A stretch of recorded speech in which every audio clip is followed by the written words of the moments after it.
Hi, guys. I don't know if anybody can hear me. I've only got a couple people in right now. So, can you tell me if I'm able to be heard here? I don't know. I don't know. Nope, I'm hearing myself, so I guess I'm here. All righty. I figured this would be a good day to do it since most people would be with their families and it'd be less stressful for me. It's going to be stressful anyway. I'm not used to talking about myself, and this subject is going to be pretty hard to talk about. But it needs to be talked about, and I really, really want to do it for my family. They've wanted me to write a book for years now, and I start and stop and start and stop and start and stop, and I just never finish. And I'm not an author, so um, I don't express myself very well. Hi, Cheesecake. How you doing, love? Hi, Trish. Hi, Laylee. Would one of you want to be a mod for right now? I know if you're busy, it's a busy day, so if you've got to go, that's fine. Cheesecake, would you mod for me, love? Hi, Nico Jap Cat. Also, guys, I can't see, um, and I'm gonna speak about that too, since somebody brought it up recently. Uh, Macular degeneration is a terrible disease. It robs you of so many things. I was a photographer in life, and I no longer can see images properly. Um, if the uh, contrast isn't set up a certain way, I can't see anything. In some rooms, the basic way I can trying to explain my vision is almost impossible because it changes constantly.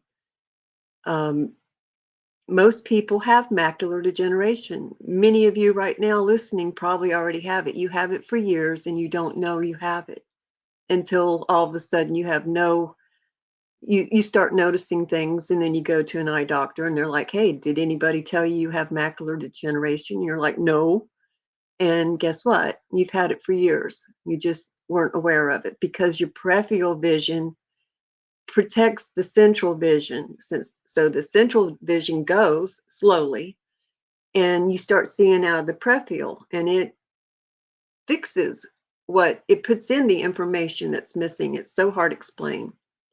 My first knowledge that something was going on was years and years ago. I would go to hang a picture on the wall and I'd nail the nail into the wall, and I'd reach down to pick up the picture and I'd look back up and I couldn't find the nail. I literally would have to put my hand across the wall and find the nail. And if I took my eyes off of that nail, I'd have to do it all over again if I took my hand off the nail. And that was the first thing that I knew was going on.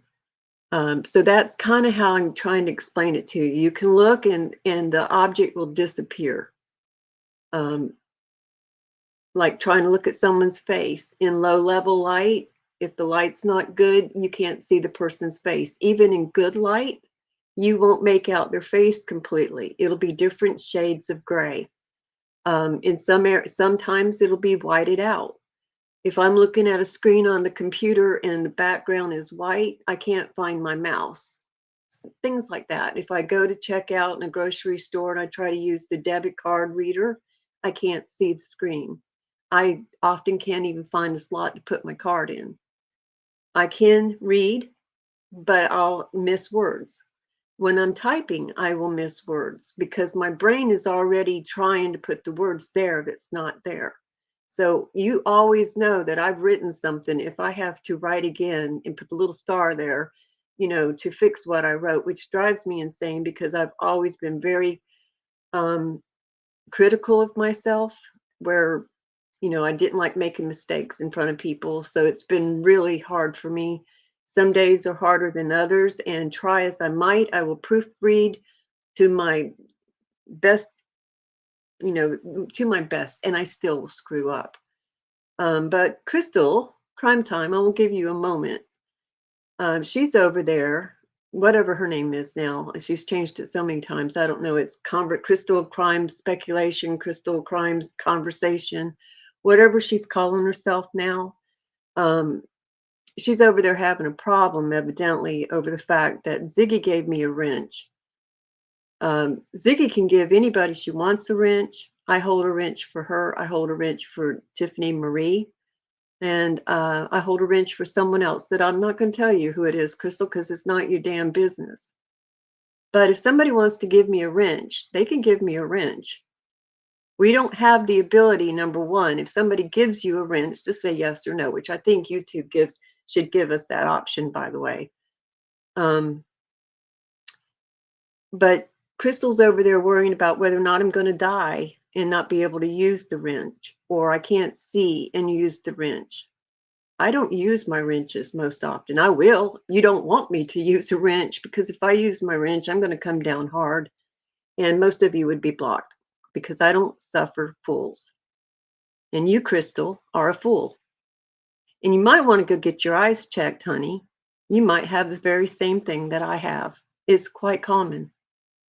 So I pray that you don't, honey, because it's the worst thing that you'll ever experience in your life. Well, I won't say it's the worst thing, but it's right up there. And you can either waller in it, or you can do like I'm doing and try to move on. And you can waller in the fact that I'm blind. And you can have all the problems that you have that I'm blind. And you can have all the problems that you have that people like me and want to give me a wrench out of friendship and trust. And you don't get wrenches. And I'm sorry for you. But a wrench doesn't mean shit to me. I don't feel glorified because I got a wrench. I don't know what status you put into wrenchship, but it's not like that for me. So I don't know what to tell you, Crystal. But anyway, let's get over that before I get in a bad mood on Christmas Day.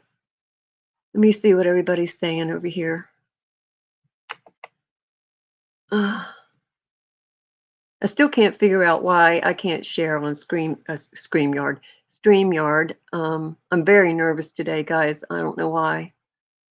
Trish says it's nearly 8 p.m. in the UK. Christmas Day is nearly over. We celebrated yesterday because my grandson, was going to be with his dad today. And my daughter-in-law was working 12-hour shift yesterday. So we did it yesterday, and I am so tired today. I didn't sleep the night before. Ever since I had open heart, was in the hospital with the nurses coming in, constantly and everything. They made me to where I couldn't sleep. And I don't know what to do about it. My kids keep telling me to take melatonin, but I don't even want to do that.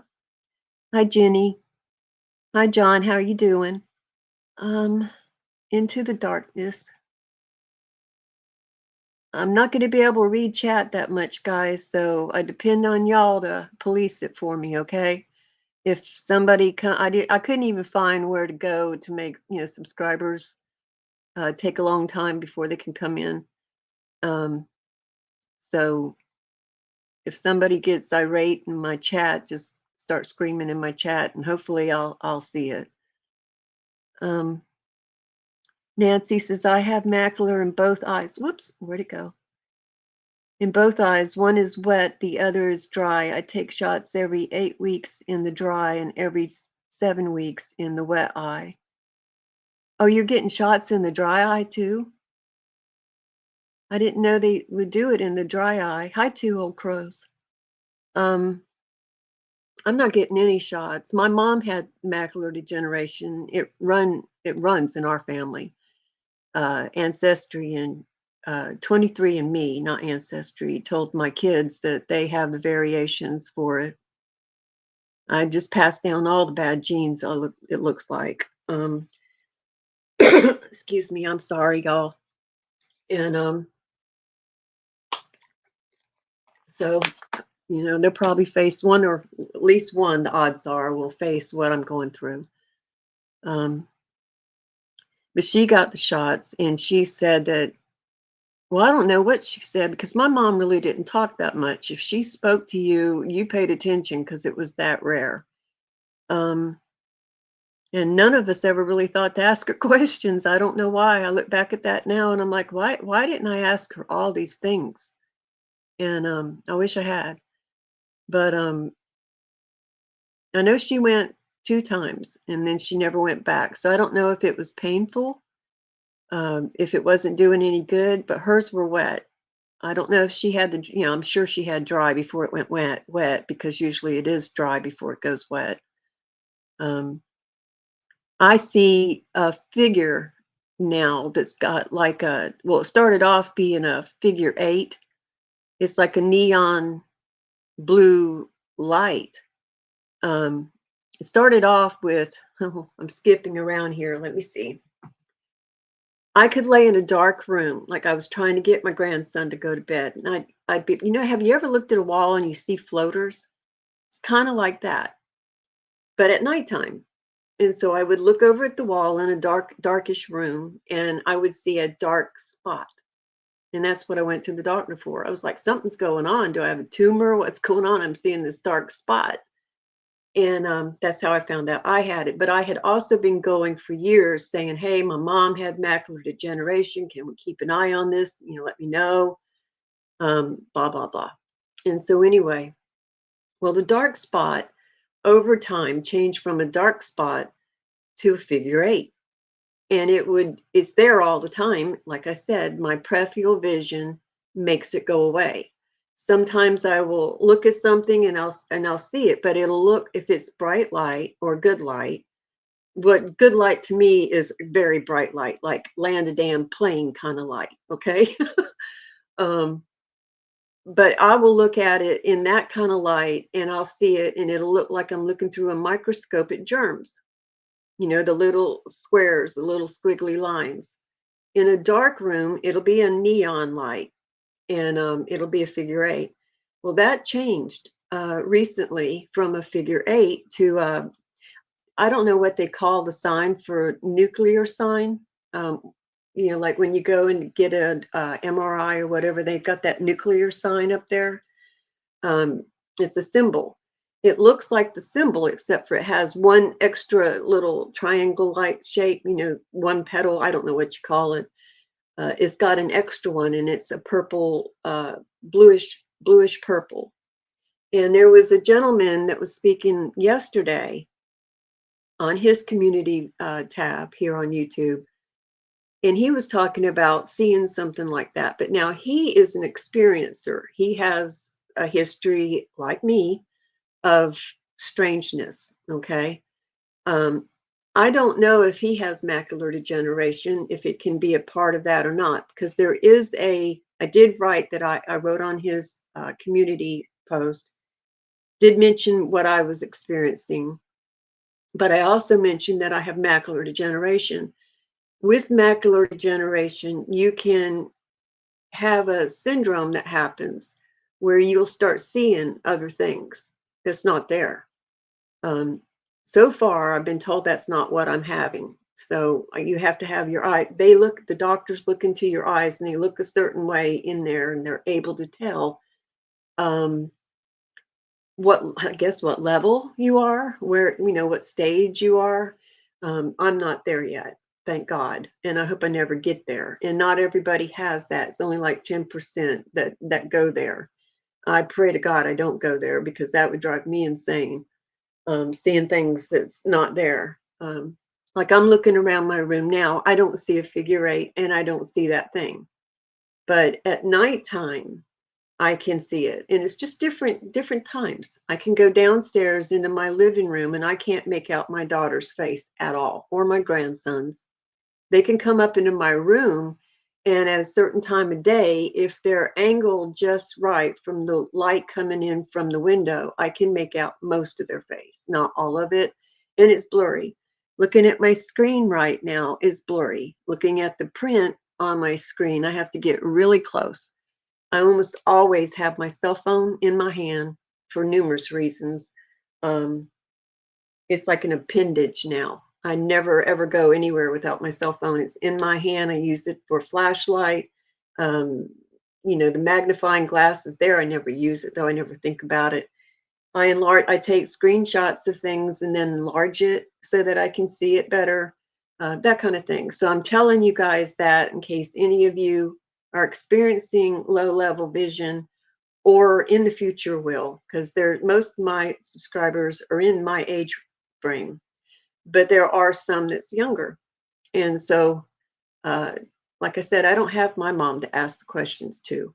So if any of you have any questions, um, if you experience anything, if you have any knowledge, I do go back through my chat afterwards, after each live, and I read all my comments, and I always have. And that's how I can't read it as I'm going because I can't read and speak at the same time, or I'll start reading the words off of what I'm reading instead of speaking what I'm trying to speak, and then I start stumbling all over the place, and I can't keep up. And so, anyway, that's enough of that. Um,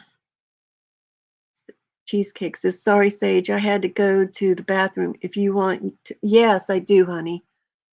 All right, let me see. Oh, I got to go over here to do that. That's right.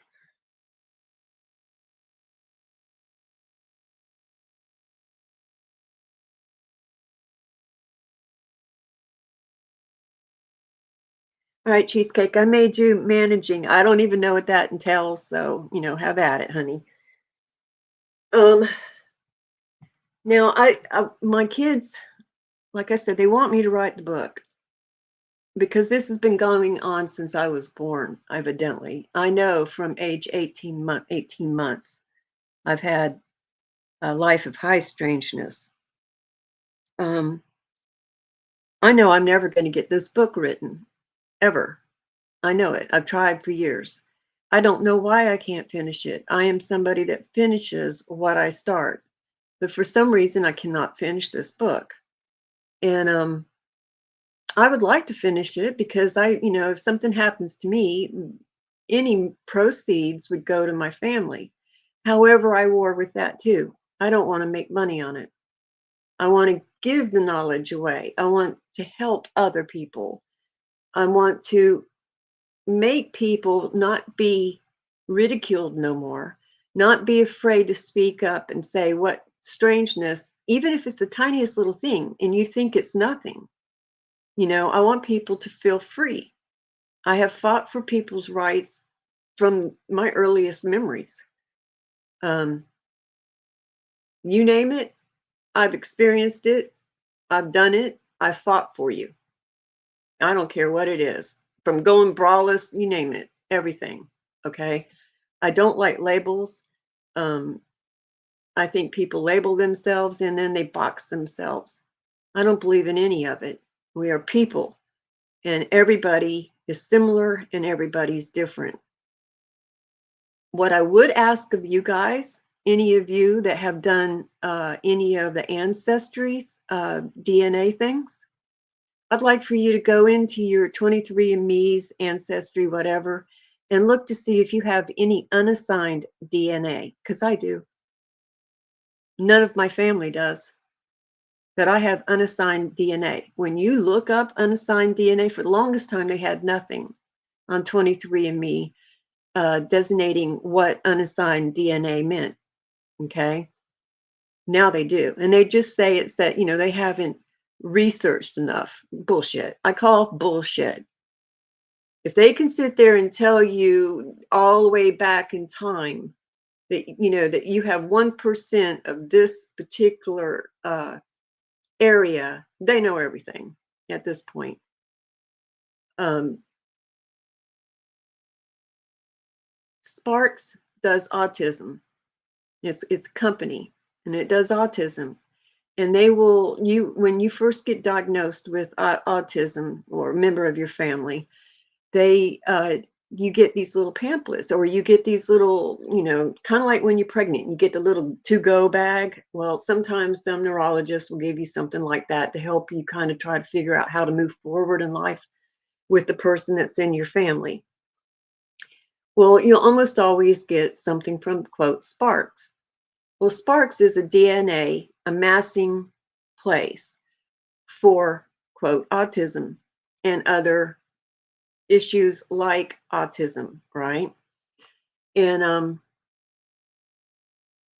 they'll say that, they send you these swabs, and then, they say they build this database, but you never hear anything back about the database. Nobody hardly ever does. I've researched and researched, and still to this day, I haven't found anybody that has said anything about their person's results. Um, they say it's to help, try to figure out where it starts from, what chromosomes, and so on. Well, Ancestry's much, and 23andMe and all of that is much the same. We already know that law enforcement can access them in order to solve, cold case crimes and stuff like that. I believe the government has access to those too. Um, when I did my DNA, I was into genealogy. And had I thought at the time about my life, I probably wouldn't have donated my DNA. I probably would have kept it quiet, especially now, um, at the point in my life now, right? Um, However, I don't think I'm much of a threat anymore. um, I'm all over the place right now, and I'm sorry. I will get it together eventually. But with the DNA, it's the best place for law enforcement, not law enforcement, for the government, three-letter agencies to find out who's got what. Now, if you did this stuff like in the 60s and the 50s, you might not survive.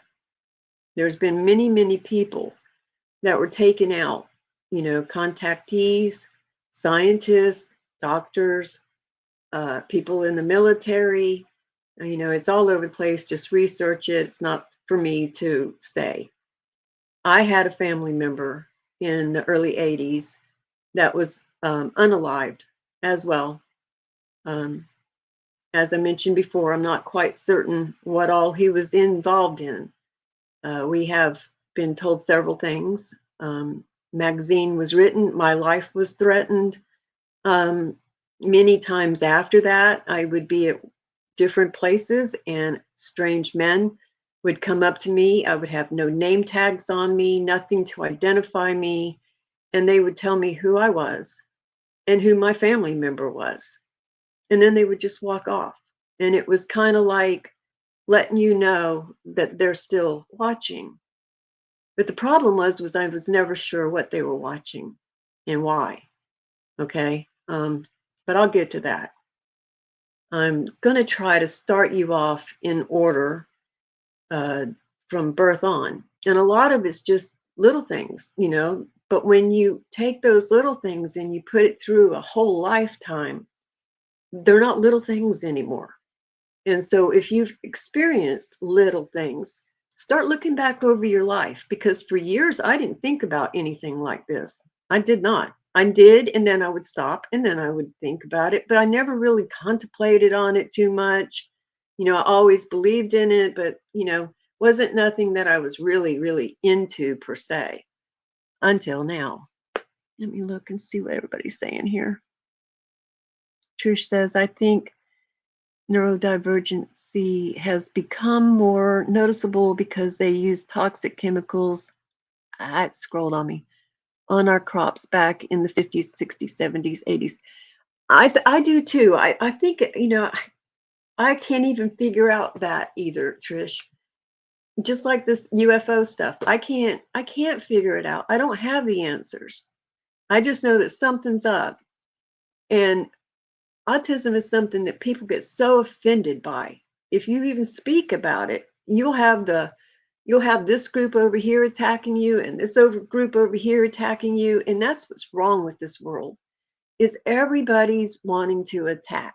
They don't listen to learn. They don't listen to understand. They listen to attack. And they don't even realize that their personalities are in that attack mode all the time, right? It's constant.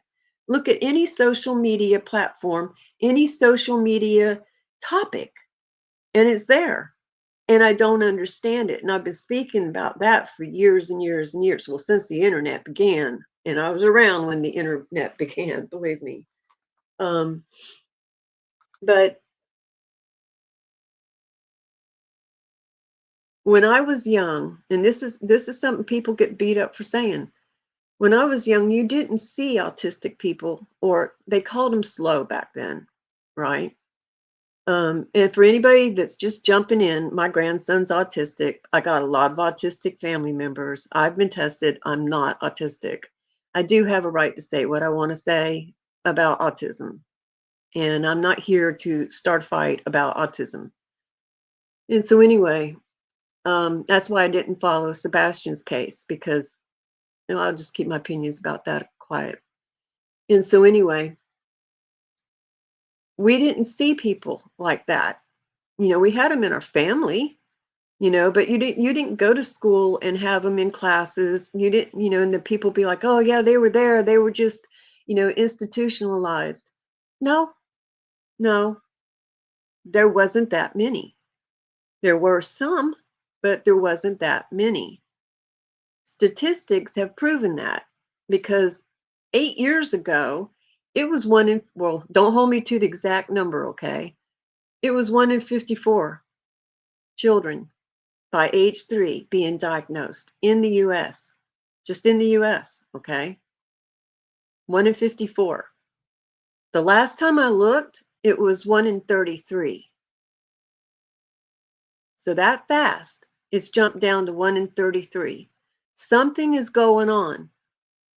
What is it? What exactly is it?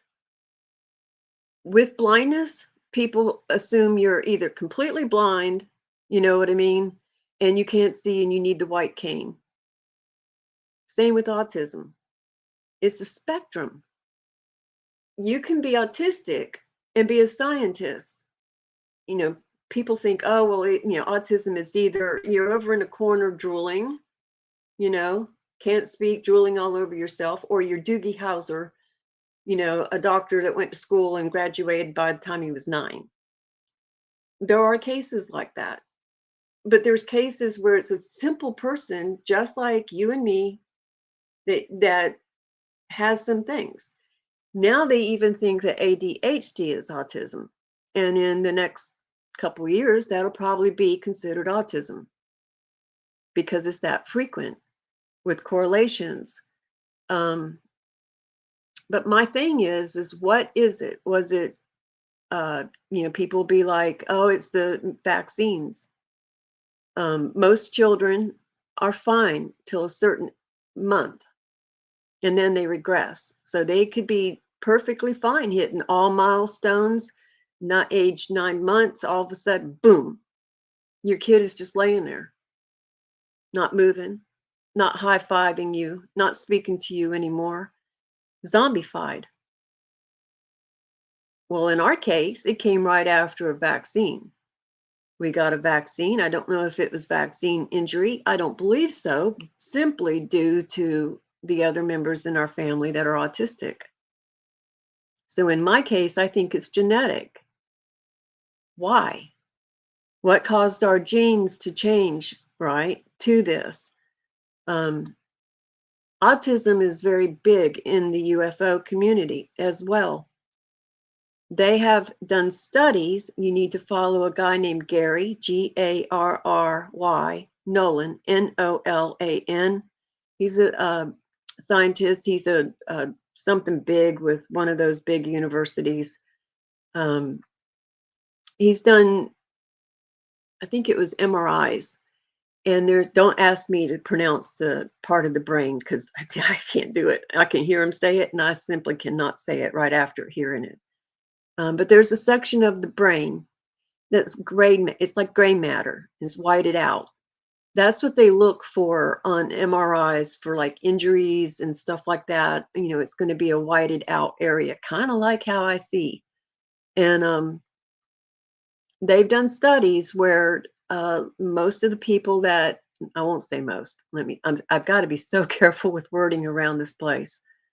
Um, Lots of people who have claimed to be experiencers, like myself. I haven't had that test done. Have that area. and it's grayed out. A lot of high functioning autistics with high IQs have that area and are grayed out. They're also experiencers. I wonder if there's a correlation there. You know, did it come from our crops? Did it come from the poisons that's on our soil that we still, we get our food and our pharmaceuticals from China, guys. What's the fastest way to incorporate poisons? Just think about that. If most of you were taking medicines that is produced in China, and if I was a wicked person, wicked government, and I wanted to take over another government and I was, wanting to rule it, I would dumbify them slowly but surely. And I'm not saying that autistics are dummied, okay? Like I said, you got to be careful with the wording around here. But that's a thought. You know, some people talk about the COVID vaccine. They're like, well, they're not saying that autism came from COVID, but they're saying, what if they changed our DNA in that vaccine? I don't know. I don't get on that subject because I'm not up on that subject. But I do have worries about medicines and food coming from a country that we do not consider an ally to our country. I think it's the most stupidest thing our government has ever done besides sell land to China. I mean, just look up how much of our land they own and how close to military bases that land is. We got drones up in the sky now and we can't figure out what they are. Are they alien? Are they military? Are they another military from another country over here observing us? If so, why? To all of the above. I don't know. I can just tell you that what I see, the orbs that I have seen, don't look anything like those drones that people are posting.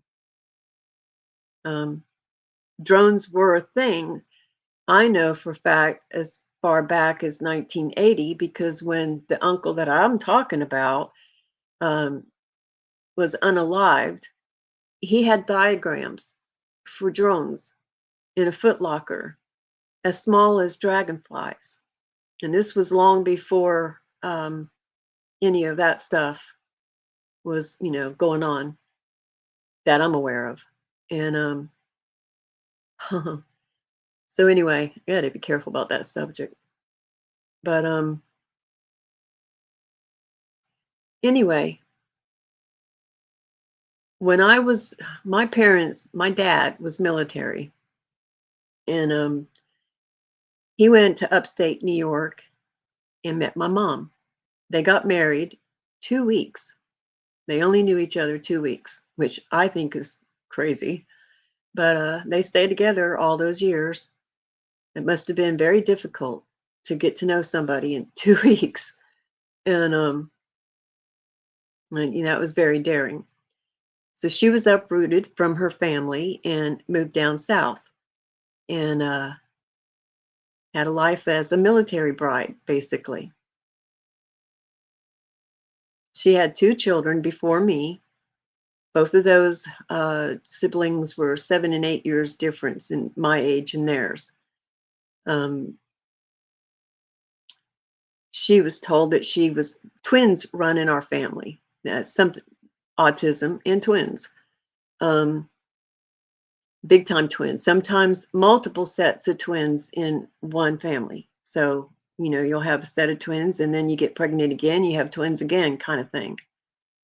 And so and that was something that was very strange back in the day. You didn't see twins like that either. It was very rare to see a set of twins. And if you did, you often stared at them, even though you tried not to, because it was that strange to see. Now twins are common. And so anyway, she was told that she was pregnant with twins. And around 4 months along, there was no longer the second heartbeat. She didn't miscarry a twin, nothing. And so when I was born, I had a number two. This is so weird. On my back, it's the shape of it. Well, it was. It's kind of stretched out as I aged, but it was a set of moles in the shape of a fancy number two. However, if you turned me a certain direction, it looked like a triangle, right? And so my mother, like I said, didn't talk much. And she said that she thought that uh, she didn't know what happened to the twin. She was like, well, the doctor said that, your body can absorb it or the twin can absorb it.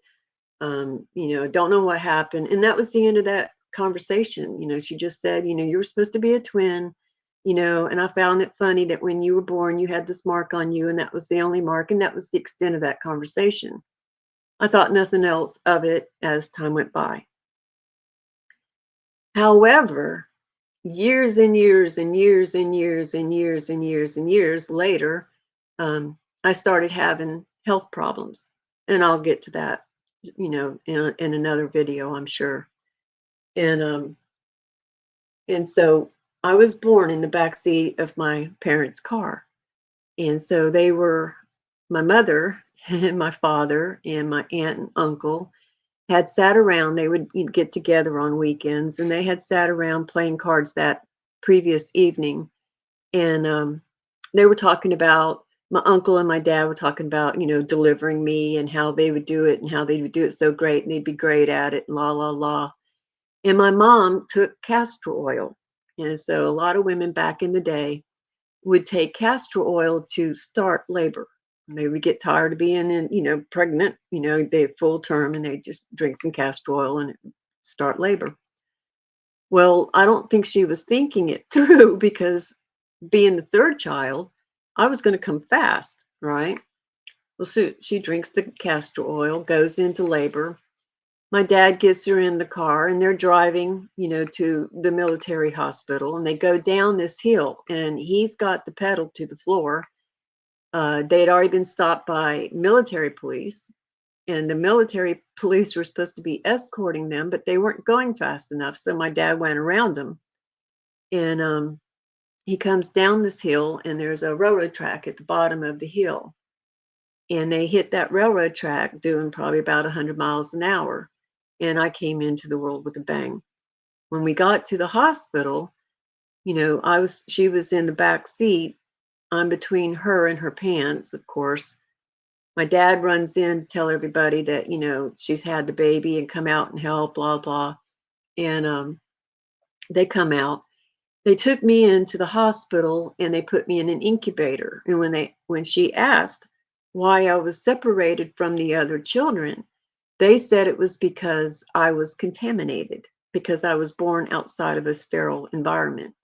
Well, back then you didn't think nothing of anything. To this day, I still don't think that was much of anything other than the fact that I was born outside of a sterile environment. And so, but they put me in an incubator. And so she said that I didn't learn to cry and that I only cried whenever my diaper was wet. And so I wasn't a crying baby. I was a good baby. That's what they would call you back then. You were a good baby. You didn't cry all the time. And so let me see what's happening here. Hi, Birdie.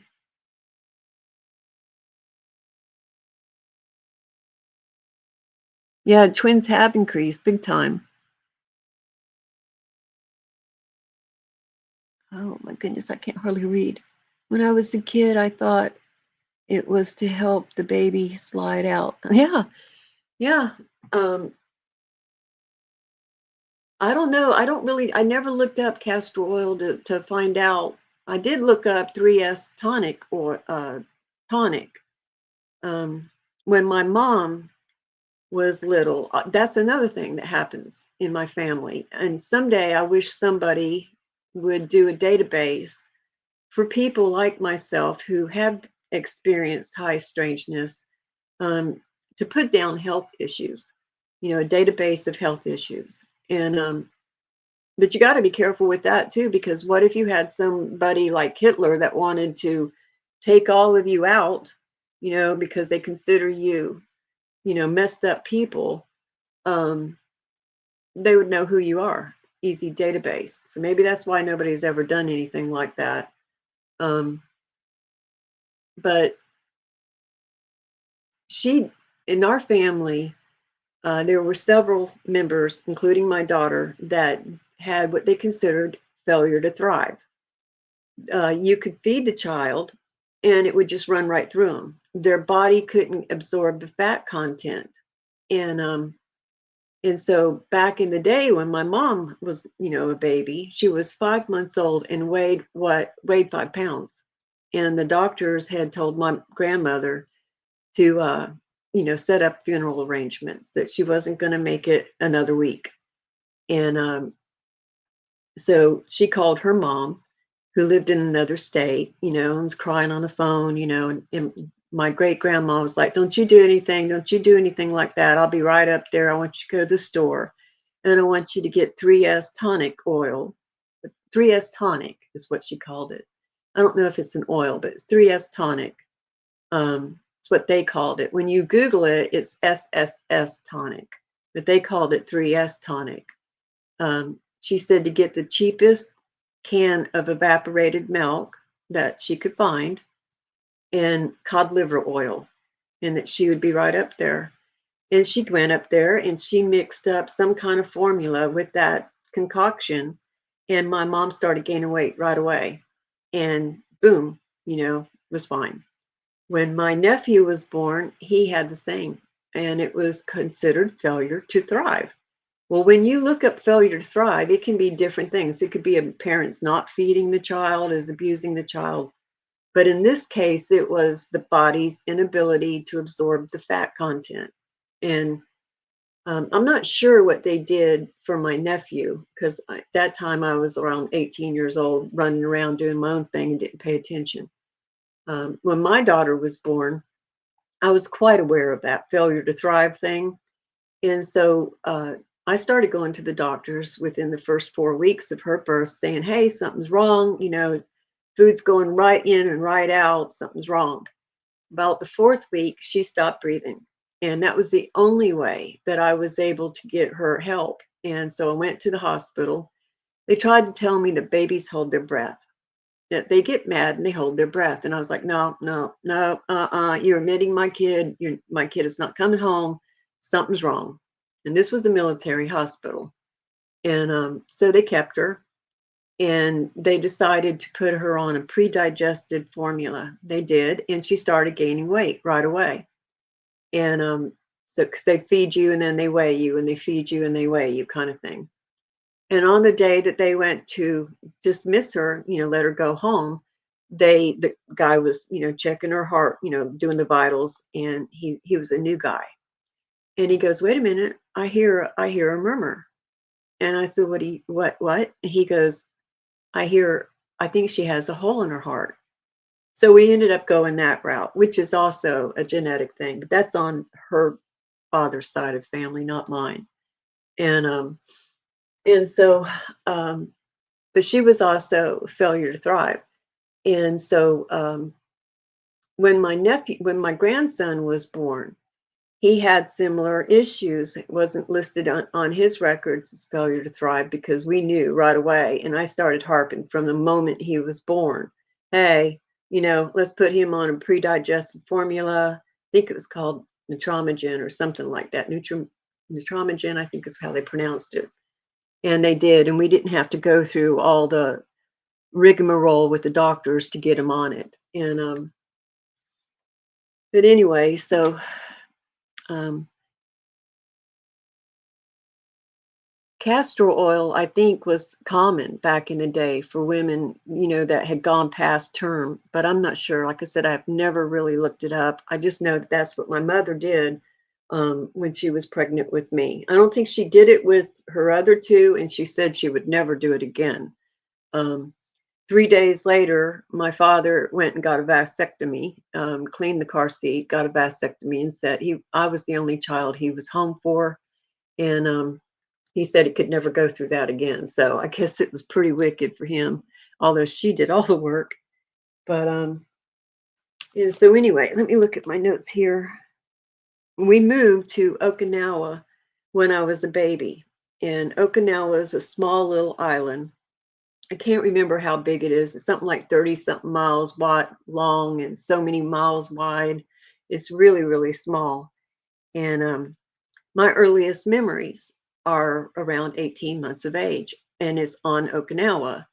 I have memories of uh, being in rickshaw, um, where we had a maid, and she took me to her mom's house, and I begged and cried, begging to get on a rickshaw, and it was a man who had a uh, wooden apparatus that he carried across his shoulders, old guy, right? And he put the thing across his shoulders, and you get on the back of it, and he would give you a ride for money. And so I begged and begged and got a ride on one of those, which really made my mom mad because the maid didn't have the money for me to do that.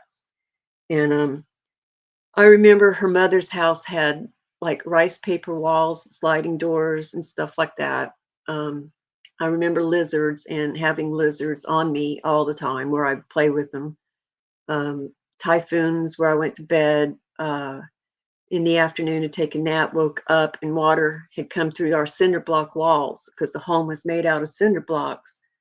And the water had come through and was at the same level as my mattress. And that was a typhoon, which is a hurricane. They call them typhoon there.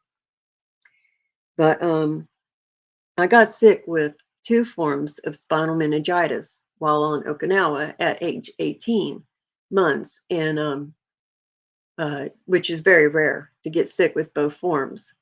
And there must be something that goes on Okinawa because a lot of people, a lot of Americans get sick with meningitis there. They do have drainage ditches, or they did. I don't know if they still do, where people's waste would go through, you know. But at my age, I'm sure that I wasn't, running amok in the muck, so to speak, except for one time. And so anyway, I started running this high fever, and my mom took me to the hospital, and they said it was a virus and sent her home. The next day, that night, my mom took me back, and I was running something like 106, 108. I don't know. It was high as the thermometer would go. And she went up there and raised Cain, threatened to call the company commander and all this if they didn't hospitalize me and find out what was going on. So they did. They did a spinal tap. That's my first memory. Before the spinal tap, uh, my memory starts off with being in a room that was nothing but white, right? That now I don't know if the room was really white. My memory, and memories can be distorted with time, right? Um, being, I don't know how to explain this to you. Um, Evidently, I was placed in a metal vat of water and ice cubes, huge ice cubes the size of my palm. Okay. Um, my memory starts where I'm going into the water and I'm looking up through the water and I see the ripple of the water, the bubbles and ice cubes, and they're hitting me in my face and going above me and over the top of my head. Right. And I go all the way to the bottom of the water. My next memory is being yanked out of that water by my hair and a woman screaming in a language that I don't understand and yelling at two other women. However, I don't see her the way you would see her. I'm seeing her from the corner of the room at the top by the ceiling. I'm seeing it, the whole scenario from the corner at the top of the room. And I'm watching myself be yanked out of this vat.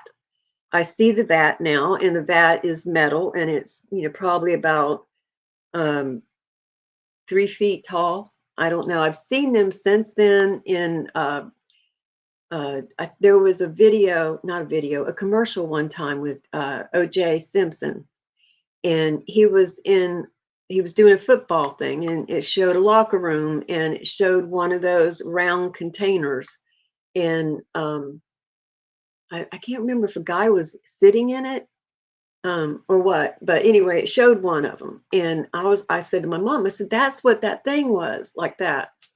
And so anyway, it was, I guess they were trying to break my fever.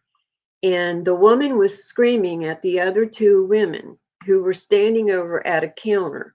And the woman has my body down. I'm dripping water all over the floor, a big old puddle on the floor. And she's got her back turned to me, so I can't see what she's doing to my body, right? And she's leaned over and pushing down. I can see her arms moving, and I could see her head bob up and down. I couldn't tell what she was doing to me. I really didn't even feel like that was me. Um, my memory of that event was just witnessing it. I didn't have any emotions. I didn't, wow, that's me down there. Oh, I'm so upset. None of that. It was just like uh, no passion whatsoever, no emotion. It was just watching something unfold and feeling no connection to it. And and then all of a sudden, bap, right? I'm viewing the lady from the table. I don't have any, there was no silver thread, like they talk where, oh, I had a thread that, connected me to the body or anything like that. I didn't have a silver thread. I didn't have any, all of a sudden, boom, I was back, I guess you would say. And I was looking at the woman, and I'm laying on the counter, right? Thinking how bad that counter hurt my back. And then no memory. The next memory is being in a room, same time frame, um, being in the room, being strapped down by numerous people, and was able to turn my head just enough to catch the sight of the needle that they were coming at me towards me with. And it was a needle that they were going to go in my back with. And it was a long needle. And being little, I probably exaggerated the length of the needle. I don't know, I can't tell you. I just know that that needle looked awfully long. And they came back to me. They did the test. I don't remember any pain, nothing like that. Um, Back then, your parents couldn't stay with you in the hospital. They could only come and visit for so many hours, and then they would have to go home. And I was very, very sick girl. So I didn't know when my mom was there and when she wasn't there most of the time. I'm not sure how long I was in that hospital. But when I started getting better, I became aware that when my mom would leave my room, she would go across the hall to little boy's room across the hall, right? I knew that she was visiting a little boy across the hall. I could see the little boy. I could see my mom sitting in a chair, in a little rocking chair. It was a white rocking chair in that room. And I would get so mad. I couldn't understand why she was going to visit this little boy in another room, why she wasn't visiting with me the entire time. Why was she telling me that she was going home and then go and see that little boy, right? And so a couple days went by with this happening. And she would say, I'd be laying on the bed. She'd say, the way the crib was, back then the cribs were like cages too. They were metal cages. You had the bed, and then there would be metal bars that came up around the sides of the bed, and there was an apparatus that they could put on top of the bed, and it would turn it into a caged in bed. I guess that was to keep kids from climbing out, which they did do to me eventually, and I'll tell you why. And so the mattress, I mean the crib bed, whatever it was called, was up against the wall. You couldn't see out the door. It was on the same wall that the door was on. However, if you climbed that thing and you climbed on top of the metal bars and you held on to the door frame and you were a little monkey like I was, you could stretch your body and look around the edge of that door, right? Now, although that I could see her in that room, I wanted to see her in that room, right? And so I did that on the very last day that I have memory of it. And and so I said, she walked up, she said she was leaving. She went across the hall, and I did that little, circus thing where I stood on the side of the crib and looked around the room, and I almost fell. I mean, my tiptoe was just barely hanging on to that top of that metal bar. And so she came to see me the next day, and I was really mad at her. And I told her, that, I didn't like the fact that she was going over there and seeing that little boy. And she was like, how did you know I was going to see that little boy? And I said, well, I knew you were going over there. I could see you. I could see you through the walls. And she's like, no, you can't do any of that. I was like, yes, I can. Yes, I can. La, la, la. And she was like, no, you can't. And I was like, I did see you. And I said, and finally, I climbed up on my crib and I showed her, how I did it. And so when she left that day, the nurses came in with the top of the cage, and they put it on top of the crib, and it becomes a cage. And you can't get out of it then. They latch it down. And but anyway, she told me that he had been burned by his mother, severely burned by his mother, and his mother never came to visit, and that he would cry for his mommy, and she felt sorry for him, and that she would go over and sit with him because his mommy never came to visit.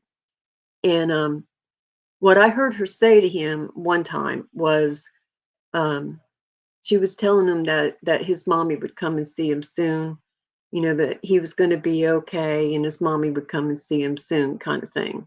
And she would read him a little story real quick and then go home. And so I told her that, she was my mommy, not his mommy, and that she needed to be in my room with me, not with him. And that's when she explained to me what had happened to him. And she didn't say that the mom did it on purpose or anything like that. I don't think she knew. She just knew that the boy had been burned by his mom, and that the mom never came to see him. And so after she told me that, I didn't have any more problems, and I couldn't see through the walls anymore. So when she would go visit, I couldn't see, and they had me caged in, so I couldn't lean around, and look either. So it ended there, and I had no more memory of that hospital visit whatsoever. I believe when that woman put me in, I think this is how I've come to figure it out. I believe that woman, the woman that carried me into that room where the vat was, the metal vat, metal container. I don't know what it was called. I remember her, I think she was carrying me in. I think she gave orders to the other girl in there to put me in the ice water. She probably figured that she didn't have to tell the other girl, that there's too much water in there. You're going to have to hold her in the water. And so the other girl must have carried me over and then just let go of me, because I don't have any memory of that part. I only have memory of going down inside of the water and seeing the water going up over me, right? And and then, waiting some time, and then all of a sudden being pulled out by my hair. And so I believe that, when the woman came back into the room, she was probably like, where's the child? And the girl points to the vat or whatever, however it went down. And then that woman went over and yanked me out. Yanking me out is the only thing I remember or seen. And so I don't know. I wasn't in the corner of the room at that point.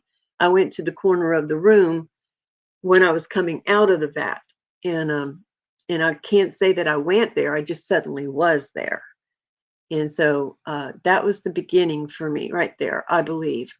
And I told my parents that story from the time I was a little girl on. It was just something that we talked about often around Christmas time. We would have conversations like this where we would talk about stuff, family stories at Christmas time. And that was another reason why I chose today to start this. And so Uh, but anyway, she around that same time frame, probably a year had passed or so. I had mentioned earlier about drainage ditches, and there was a drainage ditch. Our house was right on the ocean. You could go out, and there was like a cinder block, really fancy cut out cinder block fence, and it looked like flowers and a fence, but it was made out of cinder blocks, and it would encase your property. So each person's home was encased on this military section of Okinawa. But out the back of that was a drop off straight down to the ocean. And somewhere around there was a drainage ditch. I have no memory of where it was. I don't recall how many houses away it was, what it really even looked like, or how deep it was. I just know that I was probably about two, 2.5, something like that. Because I know we came back to the States when I was 3, sometime when I was 3. Time has never been something that I've done well with. It's always been before or after certain events, and I've never kept up with dates per se. But at this particular time, um, I'm sitting, in my yard, and these kids came over, and they were probably around my age, maybe a year older, and there was a playground nearby. But in order to get to that playground, you had to go across this ditch. Well, I knew that I couldn't leave my yard. I knew that. My mom would have a conniption fit if I left the yard, and I'd get my butt whacked when I got home. But for some reason, that particular day, I decided I was going to go. And so I don't remember walking over there. We're suddenly in the ditch. Okay. I have no memory going there at all. I'm suddenly in the ditch. The ditch had these big rocks in it, and they lined the ditch on both sides, bottom, top, in both sides. So we scamper down the one side and everything's fine, and getting ready to go up the other side. And the boy that was with us, it was a couple girls and a boy, he goes up the side of me, and he gets up probably about a body length above me. I get frozen on this rock going up the other side. I couldn't get a handhold on the other side, couldn't find a place to put my foot. The rock was about the same size as my body, and I'm stranded. And I start vibrating, scared, shaking. And I was like, oh God, I said, somebody's going to have to go get my mom. And, the little girl goes, do you need help? And I said, no. And as soon as I said no, I had an image in my head of the little boy going down the ditch and then pulling me off the wall, right? Now he's still beside me, hanging on the wall when that image comes into my head.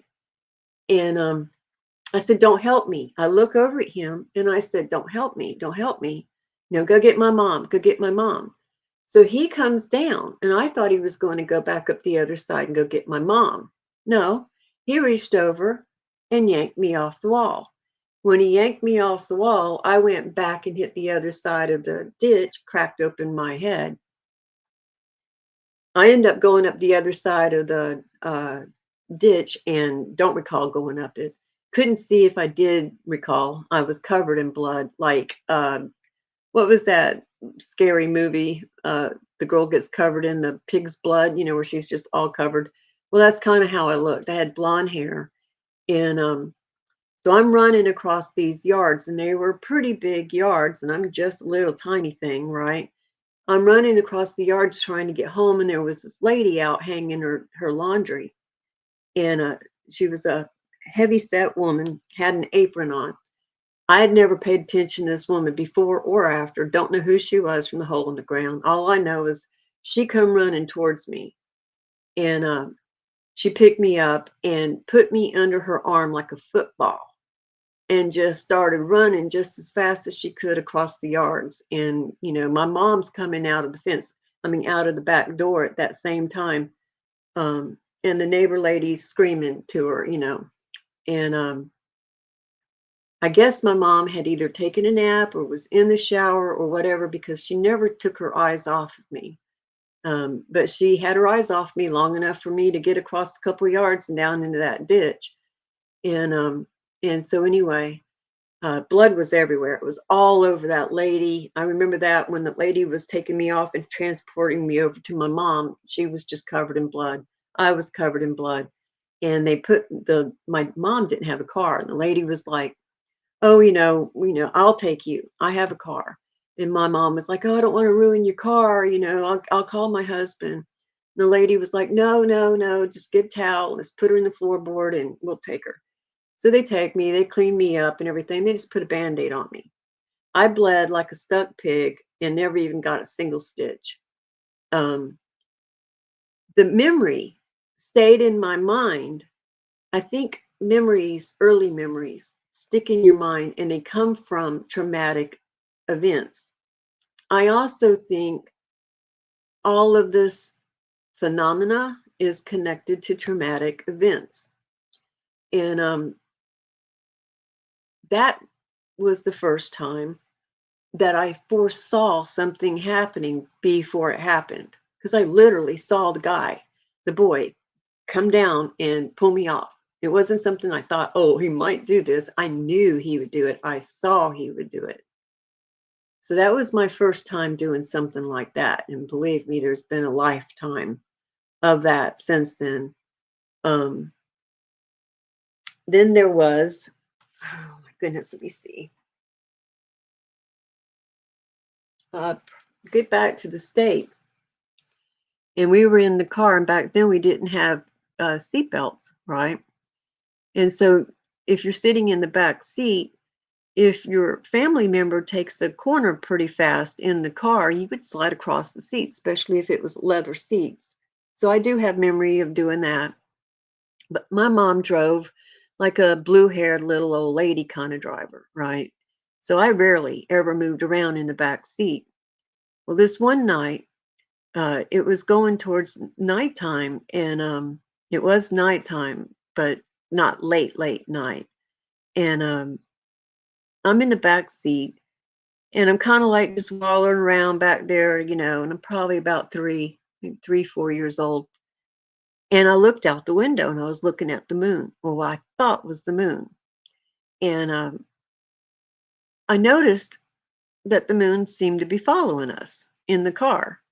So mom would turn a corner and I would look out the other side of the window to watch where the moon went. Did the moon, was the moon still watching? Was the moon, and I'd, sitting there looking at it constantly. And it got really close to the car. And I was like, wow, I didn't know the moon did that. My next thing I don't know what happened, but mom turned the corner and the car turned really dramatically, right? To where I go sliding all the way across the seat. There is a moment of time where it's gone, no memory. All of a sudden, we're in the same spot, and I look up at her, and I'm still in the back seat, and I said, it's so hard to explain this stuff, guys. I said something to the effect, and I don't remember verbatim, okay? Um, do you think there's somebody up there playing us? And she goes, what? What are you talking about? And she sounded scared. And I said, do you think there's somebody up there playing us, like Monopoly? Well, Monopoly was the only game I knew at that time besides Candyland and Go Fish. That was about it, right? And I used Monopoly, and she didn't answer me. My mom would not answer you if she wanted to avoid a subject. I didn't know that at that time, though. She didn't answer me. So, as time went on throughout life, I learned that you just don't go any further, leave it alone. And, but that was my first question that I remember questioning, trying to figure out what was going on. Um, and noticing that my mom would avoid, right? And I have no idea, but when they talk about the simulation theory now, when they first started talking about that, my brain jetted back to that memory. And I talked about that memory for years, but I never correlated it with any kind of simulation theory or anything like that. Like I said, there's gaps in my memory where I just never thought about it that way. To me, it was just normal life. Figured a lot of people have the life very similar. And it wasn't till I was like 13, 14 that I realized that a lot of people didn't have that kind of life, right? And and so, but that was my first time thinking something's not right, and is somebody up there playing us? Now we have the God theory, and they'll say, like, people will say, God knows everything, your life is preordained, by God. Um, then you'll have the people that, talk about Santa Claus, the song. He knows what you're doing, he knows when you're awake, he knows if you've been good or bad, so be good for goodness sake. It's very possible that that song alone made me think that way that day. You know what I mean? And that light, that moon, that whatever. Um, but from that moment on, I became very aware of the sky, the moon, the stars, clouds, anything related to the sky. Anybody that knows me knows that we'll be driving down the road and I'm driving, well, back when I drove, and I'm looking at the sky at the same time. I'm constantly looking upward all the time. Well, it sucks now because I really can't do that anymore. Um, but that was uh, one of the first times where I think something may have happened. I don't know if my mother, I wish she was alive. I have so many questions. I don't know if we were abducted that night. Um, People say that when you're abducted, uh, it can be some time for them, but only seconds for us. I don't know. I don't, like I said, I don't have the answers. I just know that something was going on. We went from driving normal to her turning that corner like she was trying to get away from something. At the same time, I'm looking at this thing in the window, and I'm sliding across the seat to all of a sudden I'm sitting perfectly still asking her about being played like a monopoly game. Um, so I think that was the first time if something happened, and I still go if, because I'm still skeptical. I have to think of every way I can before I can accept it. Even now, after a lifetime of it, I still try to figure it out before I accept it. And I don't understand why I can't just accept it. And so, um, I'm trying to look at my note here. So hang on, guys. When I was about 9, um, there's probably things in between all of this that, I'm just skipping around now. Um, when I was around 9, we had a sliding glass door on a room that we never went into that room. It was kind of like a mud room, an extension, probably was a carport built on one time or another. It was a home we were renting at the time. And so it had 2 doors. It had a sliding glass door and it had an outside door in that room. We never went out the sliding glass door. I don't know why we didn't, but we just didn't. In that room, didn't have heating in it. And so certain times of the year, that window, the sliding glass, would fog over.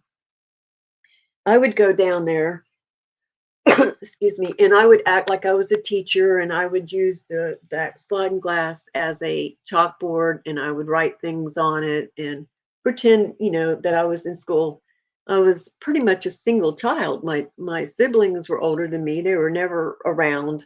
They were always off doing their own thing. So by the time that I was 9, they were, getting ready to get married, move on. And so I spent a lot of time alone. And so I'm down there and I'm doing this thing with this window and I'm trying to levitate.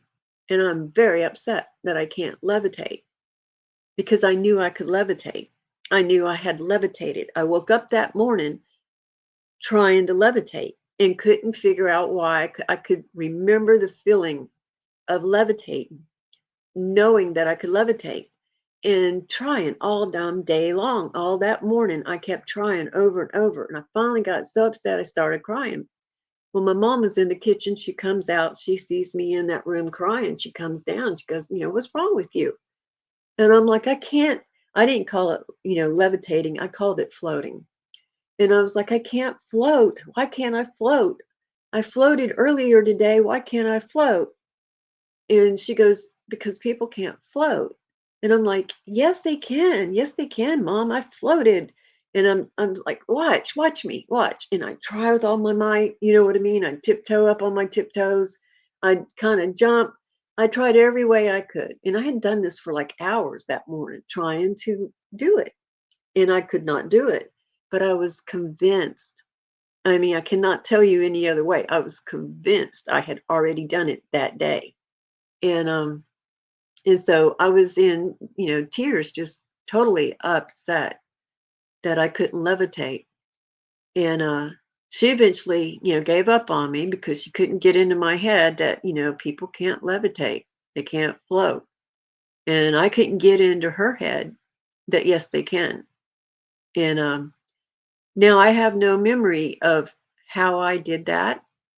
You know, when people talk about having, been abducted, they'll often say that the beings don't walk, they float or they glide. Experiencers will use different words to basically say, levitation. Usually words like mine, float. Um, and that if you're with those beings at that particular time, you don't walk either. You float or you levitate. And so I'm left with the wonder, did that happen? Did, the night before, did something like that happen with me? I don't know. Um, Let me see what's going on here. I saw one comment get removed, but I didn't get to see what it was. Hi, small fries. Let's see, what is that?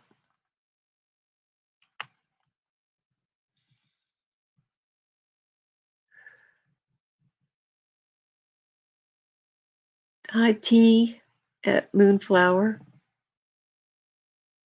Hey, nature lover. I shared one of your videos the other day. Hi, Darlene.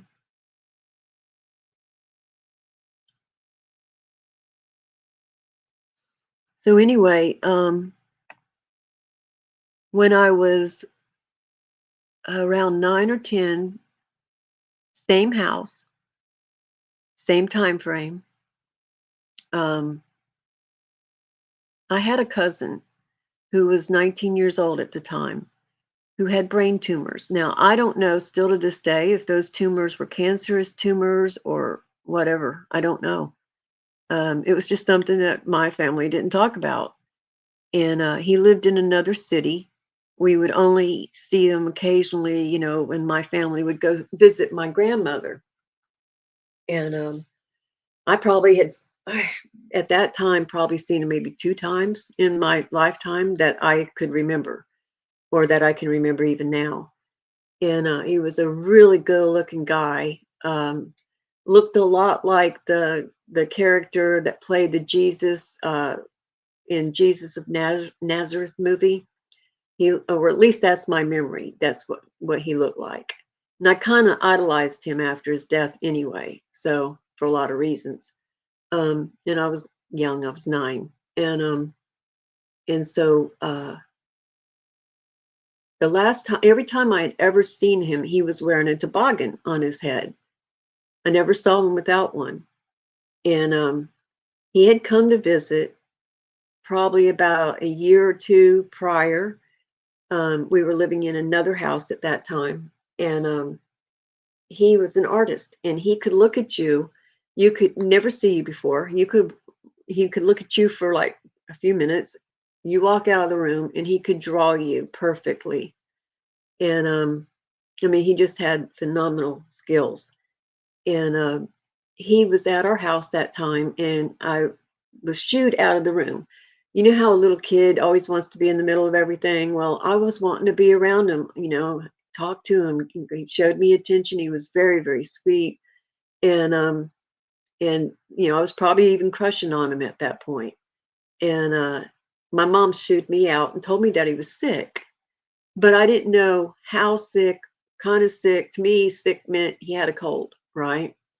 And so he was in the living room and he was drawing a picture of my father. And that's my only memory of that visit of him. And so when we were living at the other house, age 9, around the same time frame as me trying to float, um, I wake up in the middle of the night in tears, literal tears running down my face. And I had a dream that he had died.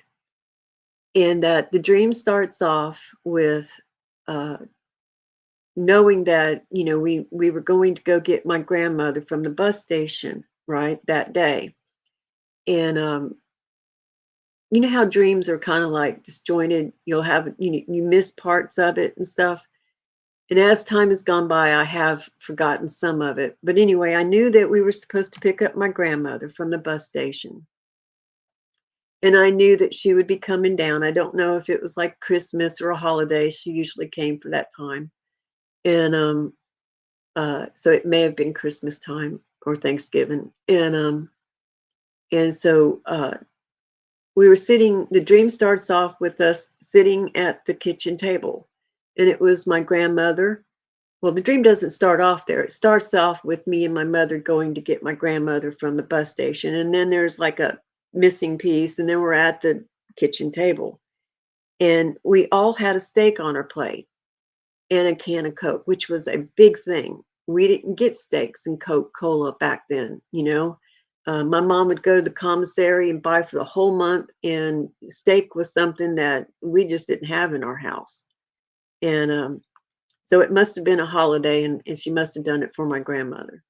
But everybody had a steak, and it was my sister, myself, my mom, my dad, my grandmother sitting at the table. My brother was missing. And I cut into the steak and I saw a vein, a big old fat vein. I'd never seen one in meat before, didn't even know that happened. And I was a finicky, spoiled little kid. And I start fussing. I can't eat this. Oh my God, what is that? That kind of thing. And my dad looks over at me and he goes, "You're going to eat that steak." Well, I start crying. Telephone rings. And the phone was on a wall. It was one of the wall phones, had long cord on it. And it was behind where my mother sat. And the phone rings and it rings and it rings. And my mother looks at me across the table. And the phone rings and the phone rings. And my dad finally goes, "Are you going to answer that phone?" Like that. She stands up, she turns around, she takes the phone off the hook, and then it's, "Oh no. Oh God, I'm so sorry. Okay, all right. I'll get her." And then she hands the phone to my grandmother, and she says a lot more. And she says, that Michael's dead. I immediately just fall to pieces in the dream. At that moment, I'm awakened in my bed and I'm covered in tears. I'd been crying in my sleep. I had never done that before that I'm aware of.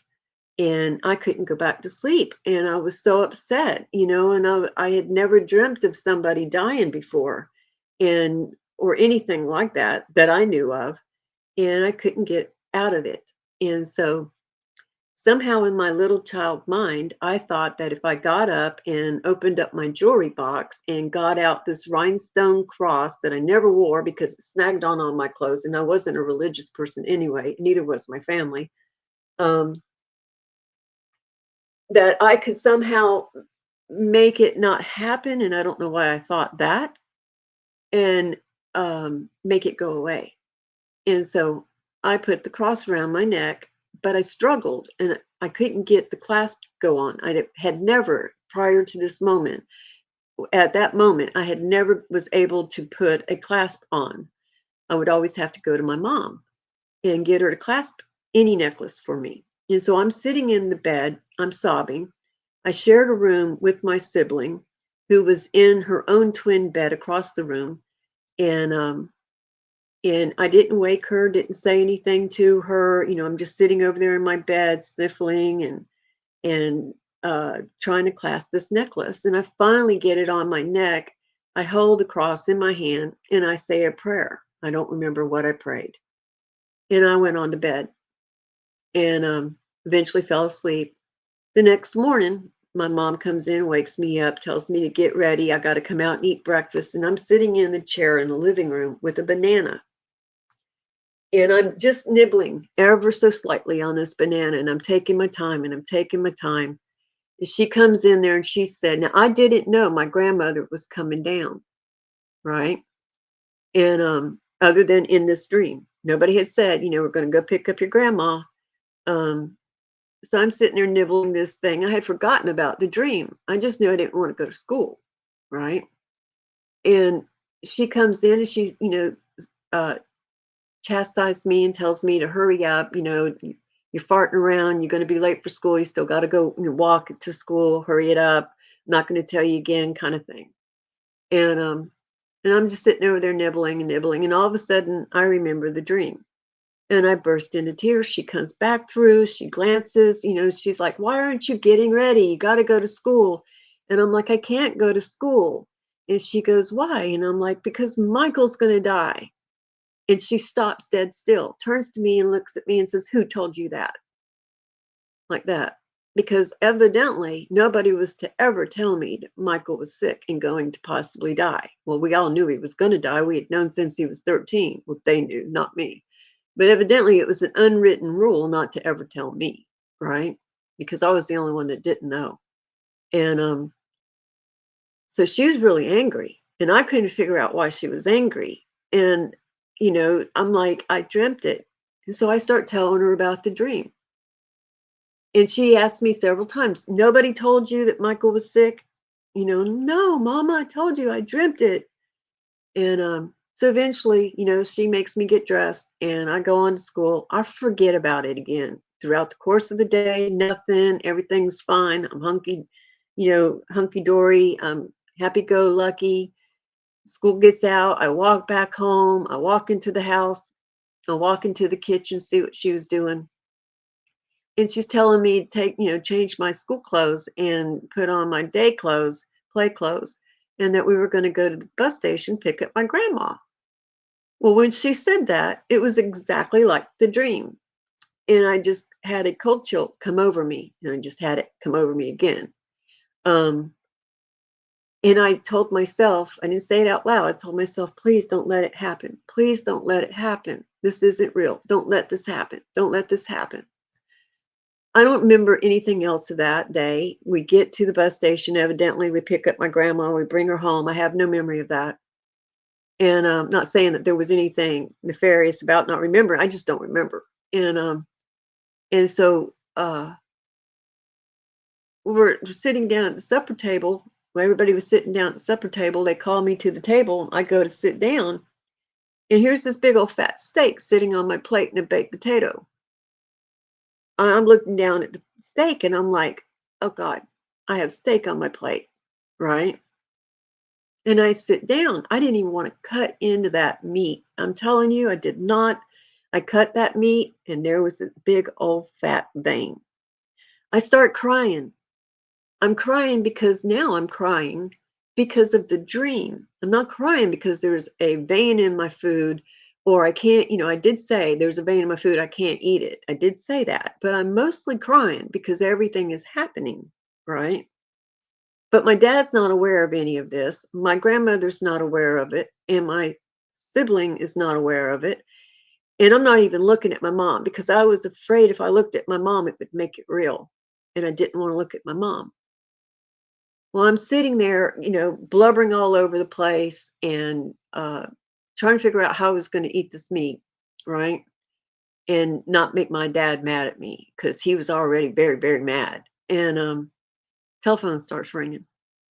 And I swear to God, everything in me just stopped for a minute. I don't think my heart started back up for a few minutes. I don't think my mother's heart started up either. She looks at me, I look at her, we're frozen, just staring at each other. The phone rings, rings, rings, rings. She didn't want to get up. My mom never let the phone ring, ever. She was somebody that rang that she got that phone. My dad looks at her and says, "Are you going to answer that phone?"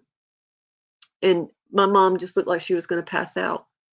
She stood up. I'm really crying now. Oh my God, I'm just talking like beyond myself crying. My dad's looking at me like, what in the hell is wrong with you? Right?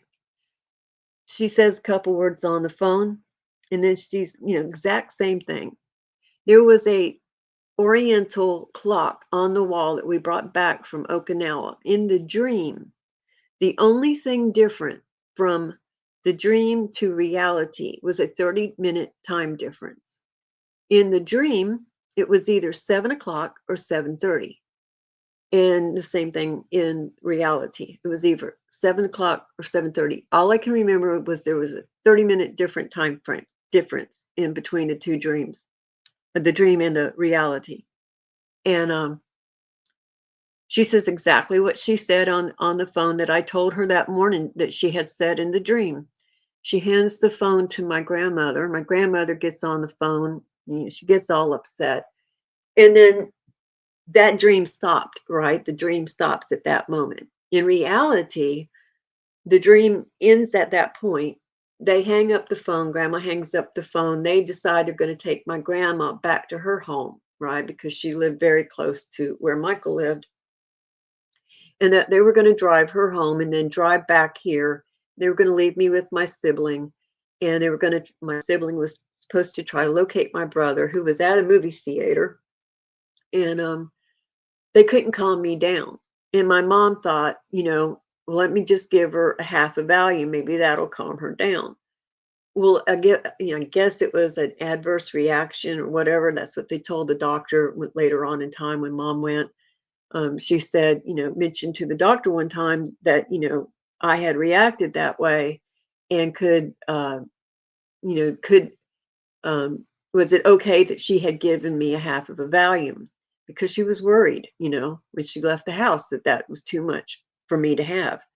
And so it didn't make me sleepy. I stayed up all night long. So she was asking the doctor, she was like, I did this and I worried the whole time we were traveling, that, it was going to be too much for her, but she didn't ever go to sleep. And she was beyond herself upset. And the doctor said that, it was probably an adverse reaction to it, that some people have the opposite happen. Um, I don't believe that was the case. I believe it was just me being very upset because at that point, I was convinced that I had caused my cousin to die because I had dreamt that dream. Nobody could make me think otherwise for years after that. I was convinced that had I not dreamt that dream, he would have been alive, and it was then that night that they had sit me down and tell me that, he had been diagnosed with cancer. Yeah, it was cancer because he was diagnosed when he was 13 after a car wreck. His back was broken and so I think his neck too. And he was in these body cast and the halo around his head. And in the process of fixing him for that, they had found the tumors. And over time, the tumors had grown. And I guess he was hiding them underneath his toboggan, which I didn't know. And I just thought he liked wearing toboggan.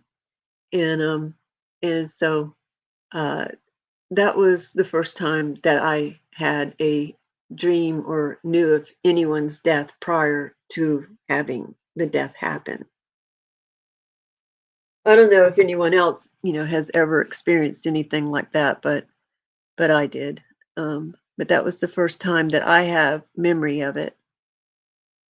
Small Fry says, as a child up to present, I'd scare dad and family. We would be place over never been and describe people and what happening they were family. I never knew if later point them out from photo album. Hang on. Whoopsie. Let me scroll up and see what you were saying, Small Fries.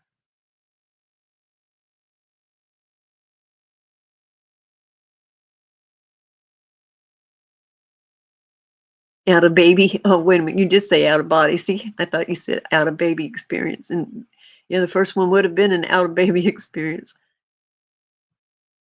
Yeah, the first one, the one in the ditch, I think was, I don't know if it was a premonition so much or an out body, because I don't feel like I left my body on that time. Um, I don't think I left it. I just had the image, the thought, the knowledge that he was going to do that. Um, the time in the metal vat, I don't know if that was an out of body or a near death. I don't know if she was bringing me back to life. I know I was in that water for a long time. I don't know how long though. Um, I just know that it was long enough. Um, and like I said, when she had me on that counter and I was looking from the corner of the room, I couldn't see what she was doing to my body. I could see her arms moving and her head would go up and down. Like, I don't know if she was giving me breaths, and then, rising back up. I don't really know. It wasn't until all of a sudden I was back and then I was looking up at her and looking into her eyes. And that's pretty much when that whole event stopped at that point. And I don't have any further memory of anything of that. Um, Now, the thing about dreaming of my cousin, I don't know if that was a premonition. I think it was. But it could have also been, and I didn't know this until recently. I was discussing it with someone online, and they were saying that it could have been that I astral projected in my sleep, possibly to my cousin, or even my cousin, was reaching out and I was the only one that was receptive. I don't really know. It boggles my brain. I have no idea. I have no idea. Um, it wasn't until years later that my sister said, we were discussing at a table one day, my mom, myself, and my sister, and I had brought it up, and probably around a Christmas time, and my sibling said that she had seen me get up and get the cross after I had dreamt it. That, I woke her. She saw me get into my jewelry box, get something out, and put it on my neck. So she did witness that part of it. And, I had my mom for years to, state that, that whole event happened the next day. Um, but yeah, it really messed me up for the longest time. I truly thought that I caused his death. Now, I do know that he had told his mom that he was ready to go. He's like, if I die, don't call an ambulance. This is long before do not resuscitate orders. By the way, you have to have those papers right beside you. You can have them all you want, but if you're out of that home or even in a hospital getting a test and that paper is at your house, then you're going to get resuscitated. And that paper has to be with you all the time. I don't know if they do it now or it's online. If not, they should.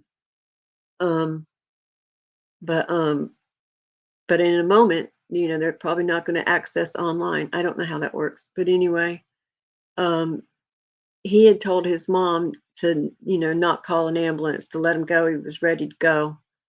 But in that last moment, self-preservation takes over, and he was begging her to call. I guess she did. I don't know. Um, but I always wondered after I got older and they told me about that because I didn't get all the information right away. I got bits and pieces as I got older.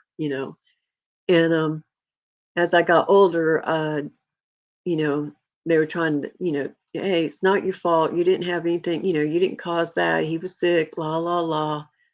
Um, I was trying to put it together and figure out how and why. He would reach out to me being so much younger than him, barely even knowing him. And, or did he even reach out to me? Did I just know? I don't know. Still to this day have no clue why all that happened. But that was the first one of those events for me. And then let me see.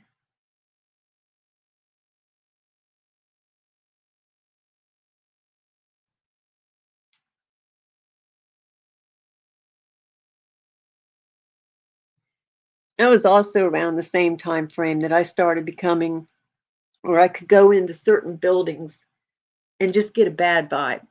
Same thing around people. Um, I could just tell you. I always knew when people were lying. I still do. It's very hard, has been the hardest thing in my entire life, um, to allow people to lie to you. Because if you don't, you can't have a relationship with people. You can't call them out every single time for every single thing. People have to have freedom, and you can't call out their bullshit all the time. You never have a relationship, and it's not my job to call out the bullshit. Um, so there's most often your bullshit's not going to get called out, but it's known. You know, um, there are certain buildings that you can go into that you just know something happened. You might not know exactly what happened, but you know something happened there. The vibe in there is just horrendous. It's pretty bad. And that's happened a lot. I finally learned to listen to that when buying houses or, renting houses, to listen to what's the feel of the place.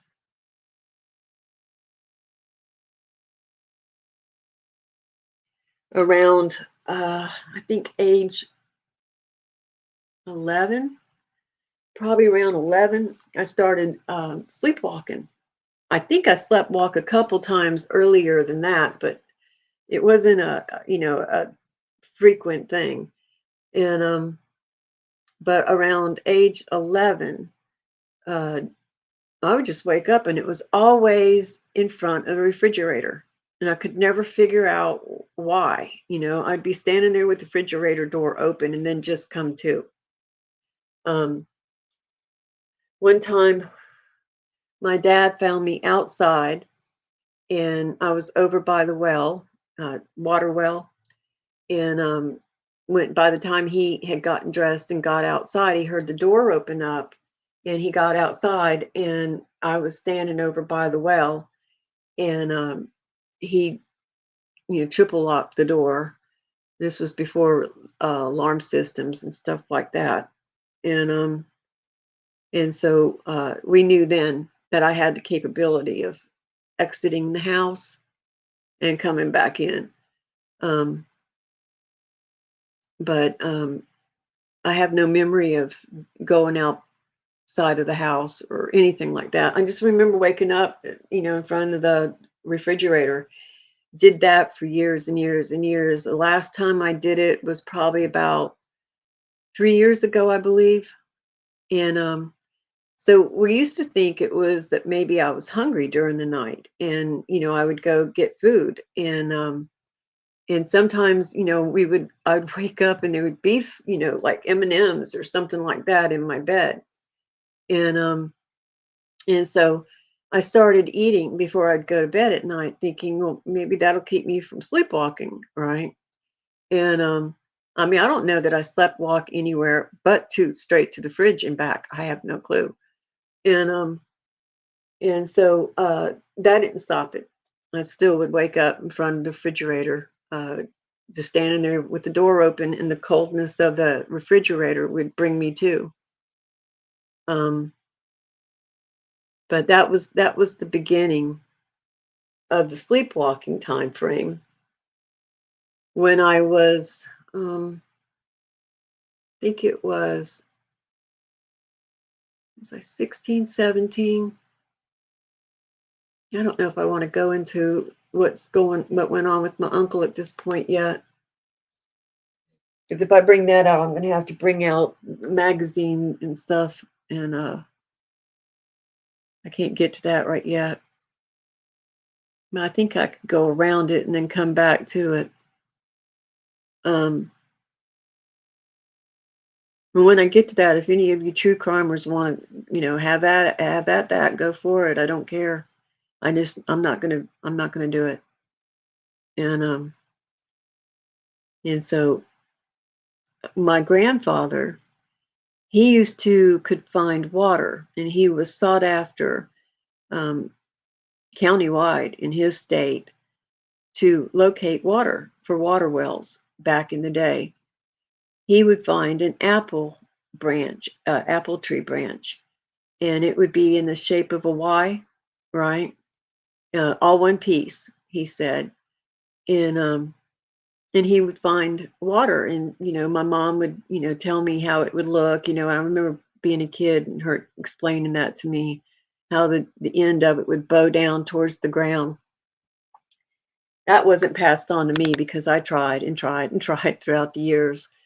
I've tried with metal rods. I've tried every which way. Nothing works for me like that.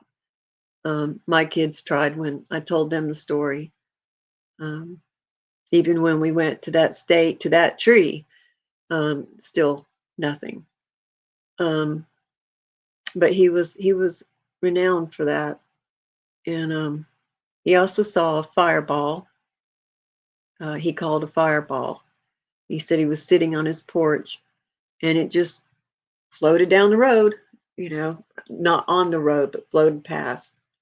And he built his house out of I don't know what they call those things. I can't think of it. It's crates. You know, uh, they're slatted crates. Um, he worked for an Air Force base, and then he would ask them if they want them, broken ones or whatever. He'd go home and he'd tear them apart. He eventually ended up building a 3-story house out of it, um, for his family. But I think that he might have had some kind of something or another too. He, my mother, and myself all have had trouble wearing watches. We can't keep them running. Um, they just stopped working. My dad would buy my mom watches at Christmas, expensive watches, and she finally just told him one year, just don't do it anymore. It's just a waste of money. And but my grandmother, my mother's mother, was struck by lightning twice, survived. Once at the well, her kitchen sink, which was a well. They had water pumped into there, and she was there. And once on her brass bed, came in the window and got her, and she survived that. But trying to think what else they might have experienced. When I was probably around 4, I started asking my mom if she could turn off electricity because I couldn't stand the sound of it. And she asked me to explain what I was talking about. And I was talking about what I could hear in my ears, that I could hear electricity. And she'd be like, I can't hear anything. And I'm like, I can't believe you don't hear that. And she's like, yeah, I don't hear it. And the rest of the family were like, no, I can't hear it, can't hear it. My dad had ringing in his ears, but I was like, this sounds like electricity. Sounds like TV. When you turn the TV off, the old tube TVs, you would turn it off and you'd still hear like a moment or two of buzzing. Um, so I have that. Have had it all my life. Sometimes it's stronger than others. When I was, I think I was 17, my uncle had gone to a bar, and he was involved in some stuff, and I'll go into more detail on this stuff later. But just suffice to make it short, he had gone to a bar with a woman, in a little hole in the wall bar, and allegedly uh, he had a 22 pistol, um, out in the car. According to what she said, he was with this woman who wasn't his wife, and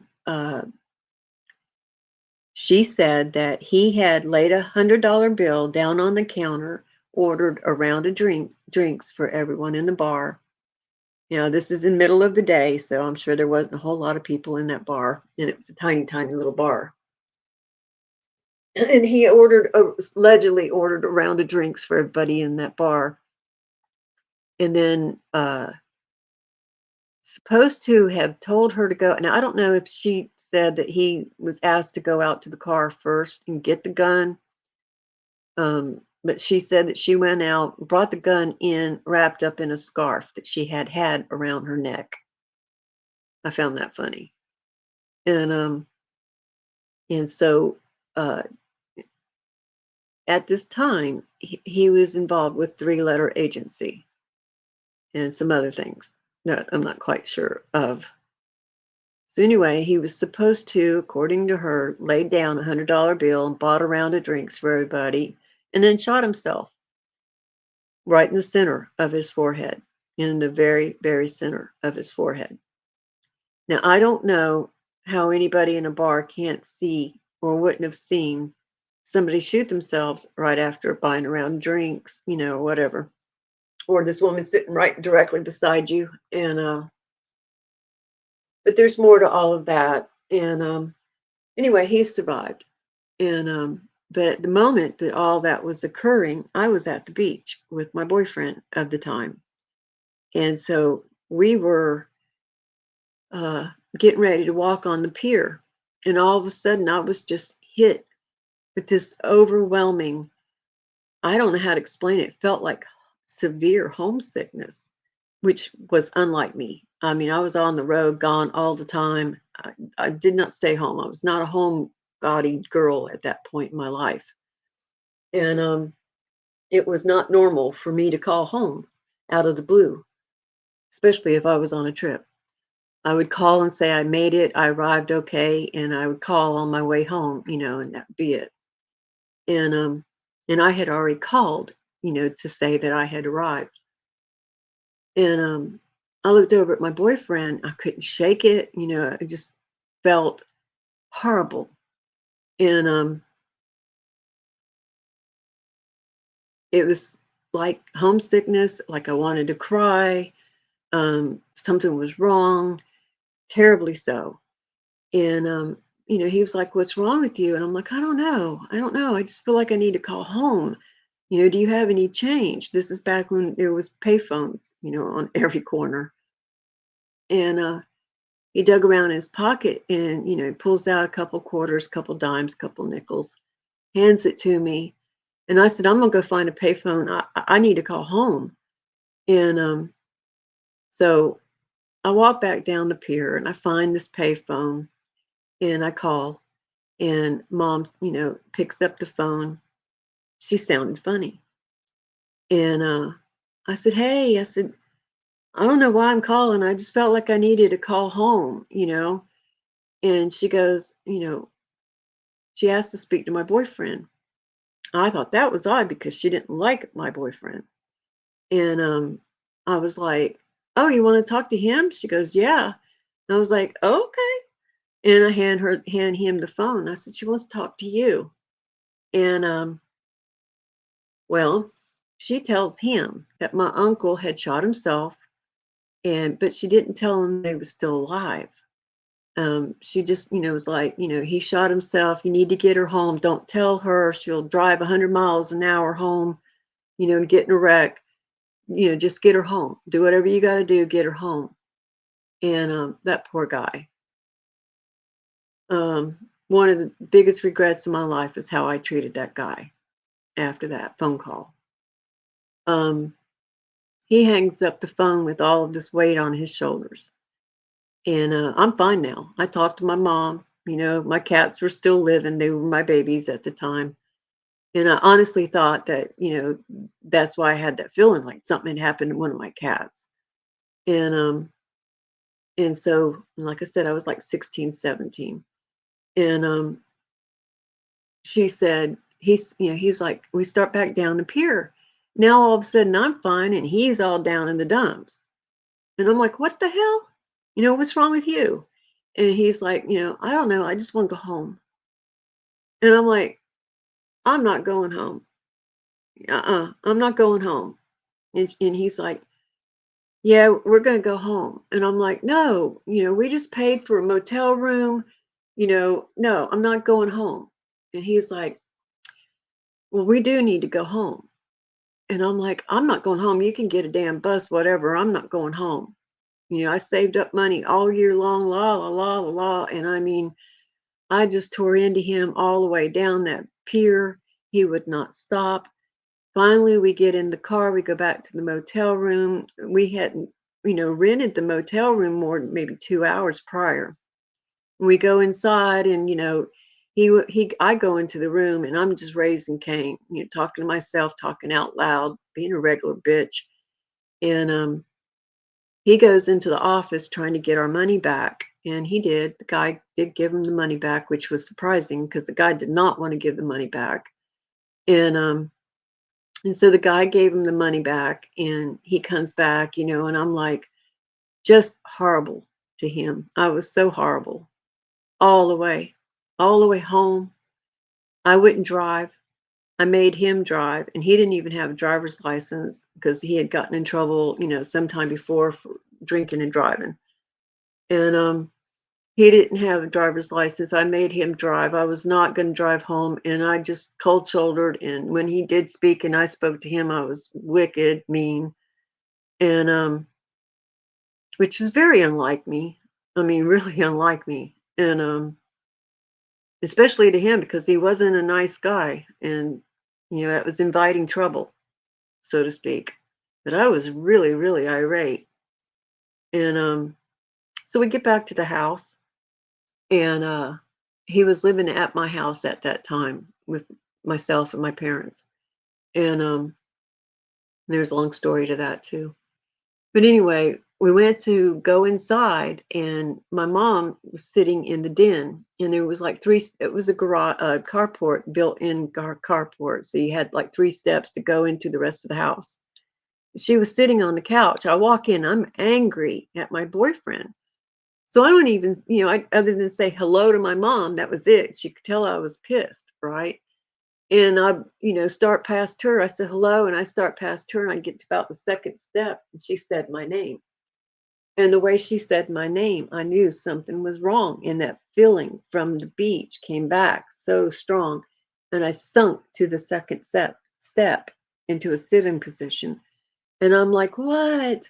Convinced she was going to tell me one of my cats was dead, right? And she tells me that was my uncle, that he was shot and that he was alive and he was in the hospital. And so I immediately, and he was my favorite uncle. I mean, I loved him, loved him, loved him. Oh, dearly loved him. And so I'm immediately heading to the hospital. And I go in there, and I see him. And the second day I went back, and he was awake. And I walked in, and I started to cry, and I asked him, I said, why did you do it? And he said, do what? And I said, why did you shoot yourself? And I started to cry. He didn't say anything else. And I just sat there for a little bit, and then I left, and I felt horrible for even asking, but I was so upset. And that evening, my dad went to visit, and he asked my dad why I asked him that question. And he was like, I didn't do that. I didn't do that. I wouldn't do that. And so we don't know. But anyway, um, he ended up coming back to live with us after he got out of the hospital, out of rehab and all that. He was paralyzed on one whole side of his body. And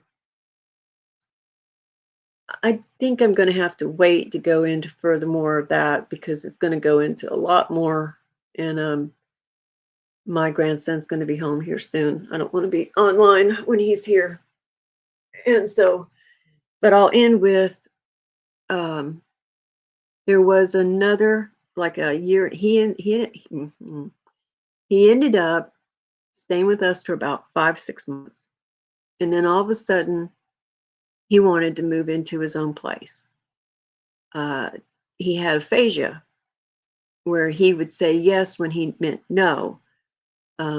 My mother did all of his bills, all of his basic needs, shopping, everything. He basically was paralyzed. He sat in a chair all day. It was very pitiful. He was a man's man who had done 3 tours in Vietnam, had been blown up, you know, uh, went back for, additional tours, Purple Hearts, numerous medals. He was a Navy SEAL before joining the military, and then he was Green Beret. He was in Vietnam uh, in a SOG unit um, before the war, before we got involved in Vietnam.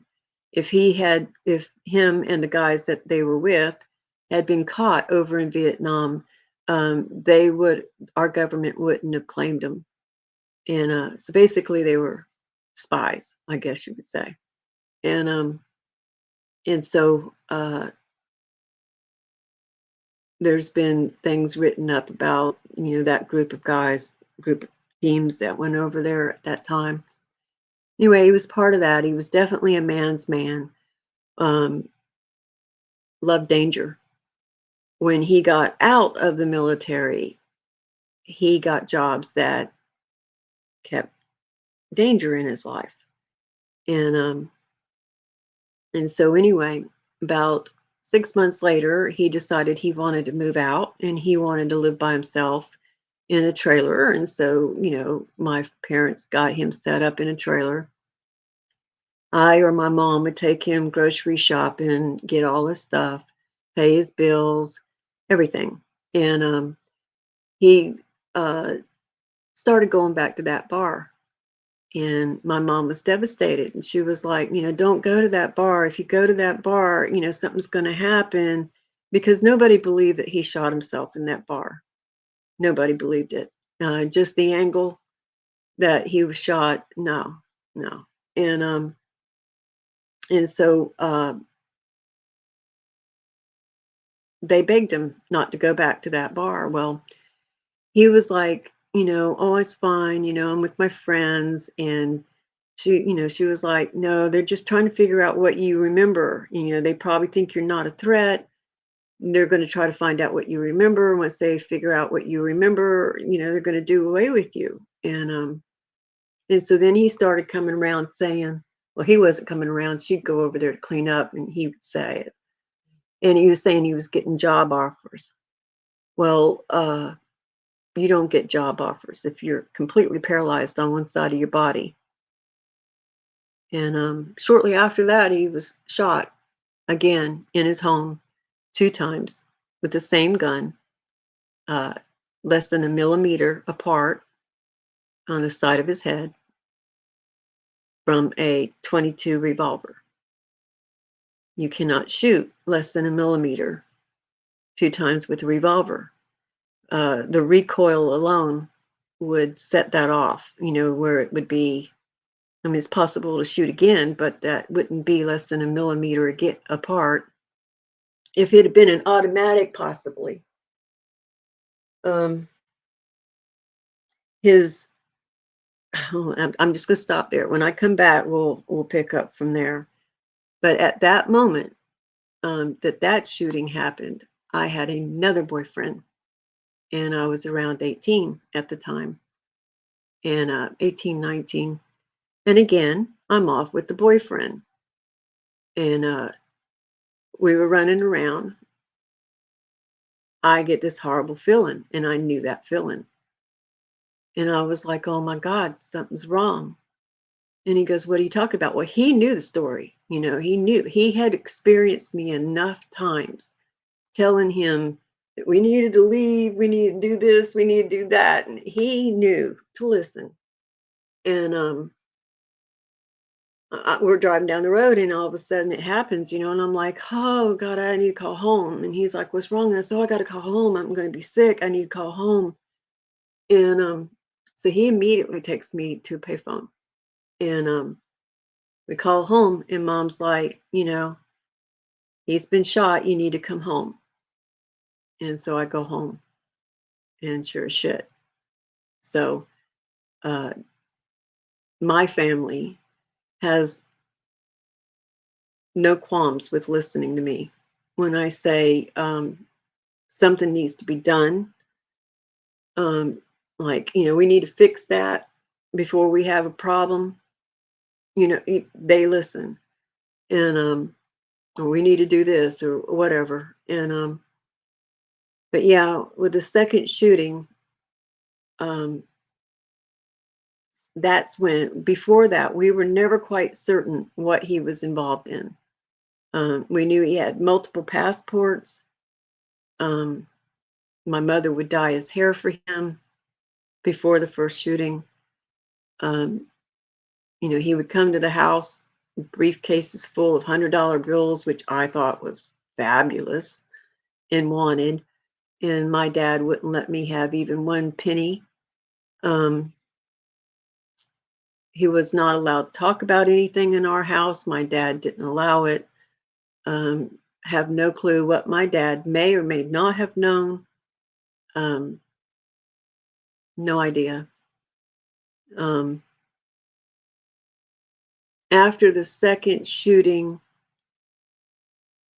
we knew something was definitely wrong. And as I get further into it, I'll tell you. But I had gone out a couple nights later and was in a restaurant slash bar. And I went to go get in my car. And we were going to go smoke a joint. And me and this guy. And as we're approaching my car, you could smell gas really strong. And I was like, "What? Do you smell gas?" And he's like, "Yeah." And I'm like, "Is that coming from my car?" And he says, "I don't know." And then we got closer and he goes, "Yeah, I think it is." So I go inside and I call my mom and I was like, "Hey, you're going to have to get dad, or mom, you're going to have to come get me because my car smells like gas. And she says, "Just a second." She gets my dad, and he, never got on the phone with me. He gets on the phone. He's demanding that I do not touch my car. I do not go out of that building till he gets there. Um, so bottom line was that he had just received about an hour prior a phone call telling him to let sleeping dogs lie, and that if he didn't, that his lovely daughter, right, who was at such and such place, wasn't going to make it home. And so I think that was just a threat. I think they knew that I would pick up the smell of gas and everything. And I think they were threatening, scaring you. Well, it worked. And my dad backed out of the 60 Minutes TV show and the 48 Hours TV show. The only thing he couldn't back out of was this one magazine, and it was because of a contract. And so that magazine did happen. And but anyway, we'll pick up from there. I'll talk at y'all in a little bit. Thank you for sitting with me. And I'm sorry if I bored you half to tears here. Oh, sorry. I just lost it.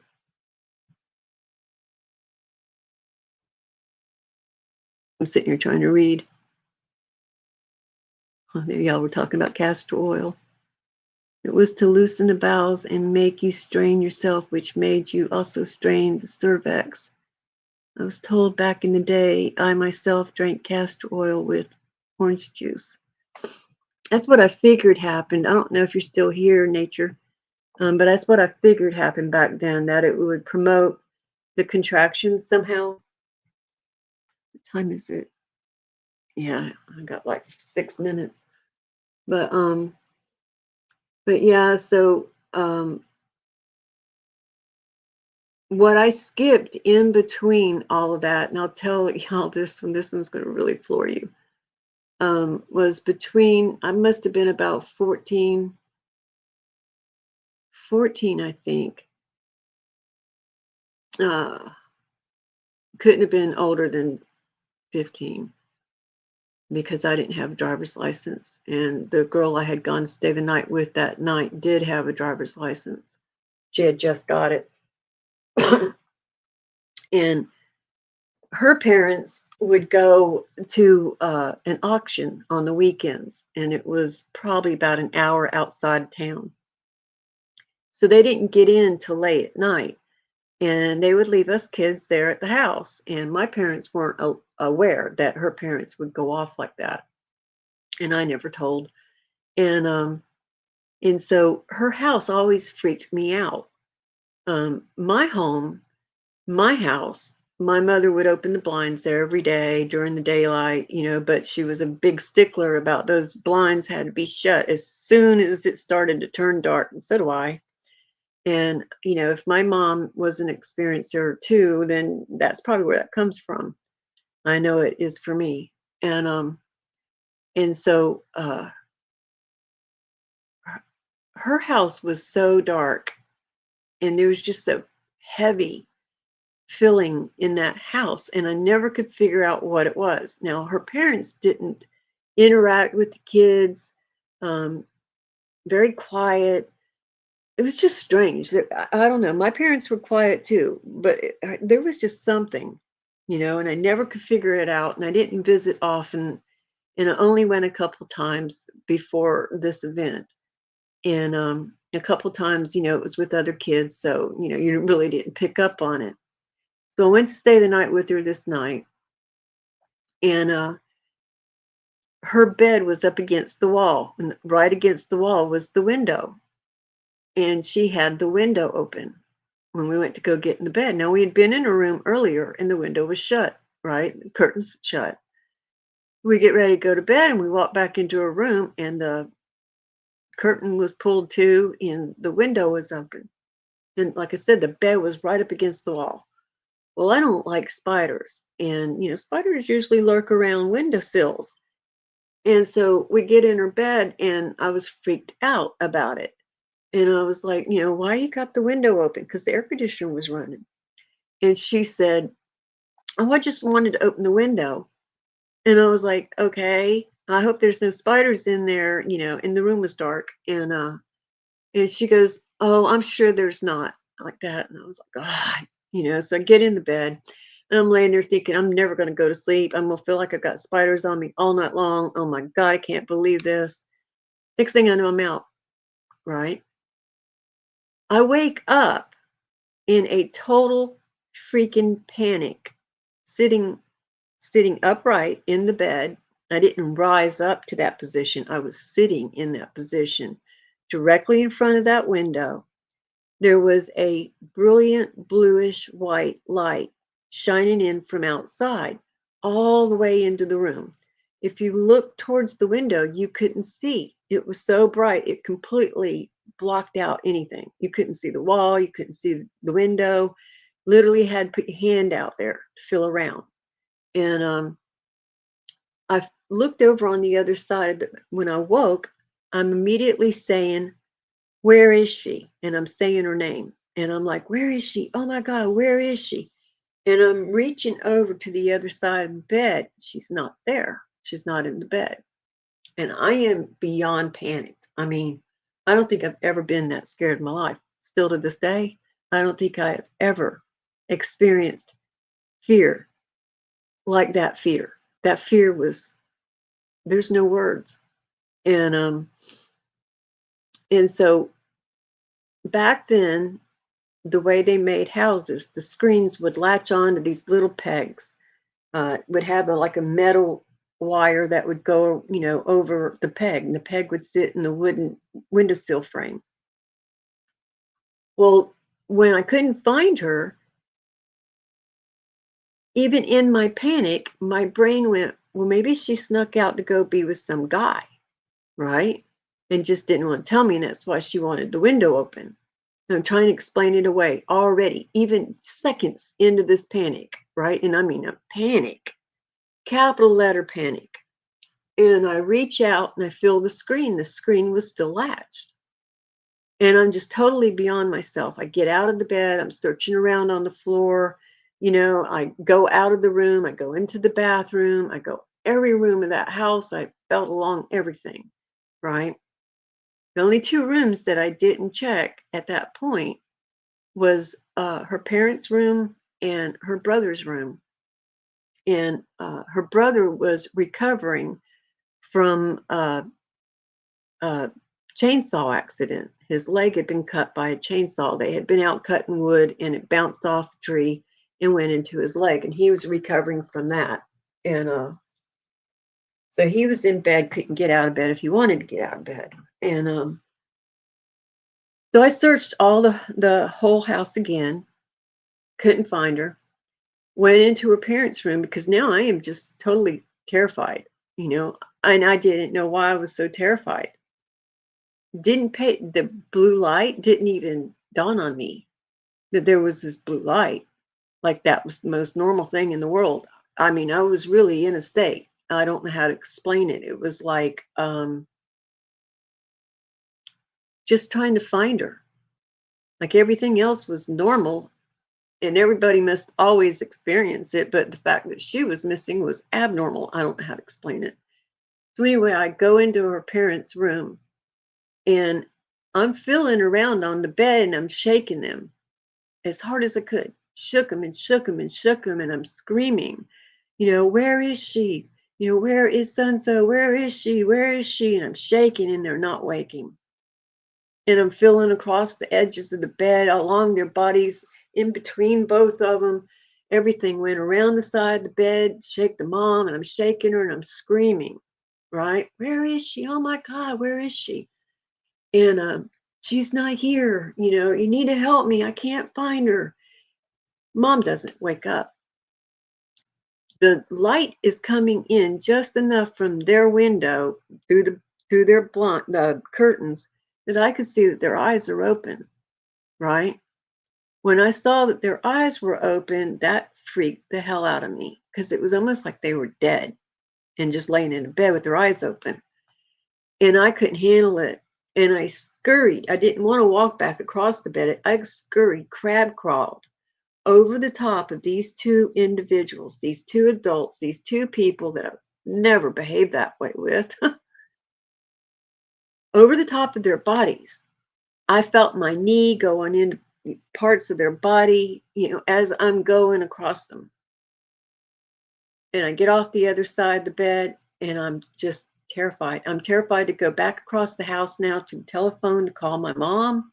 I didn't know what to do. I wanted to go home, but I didn't know how to do it.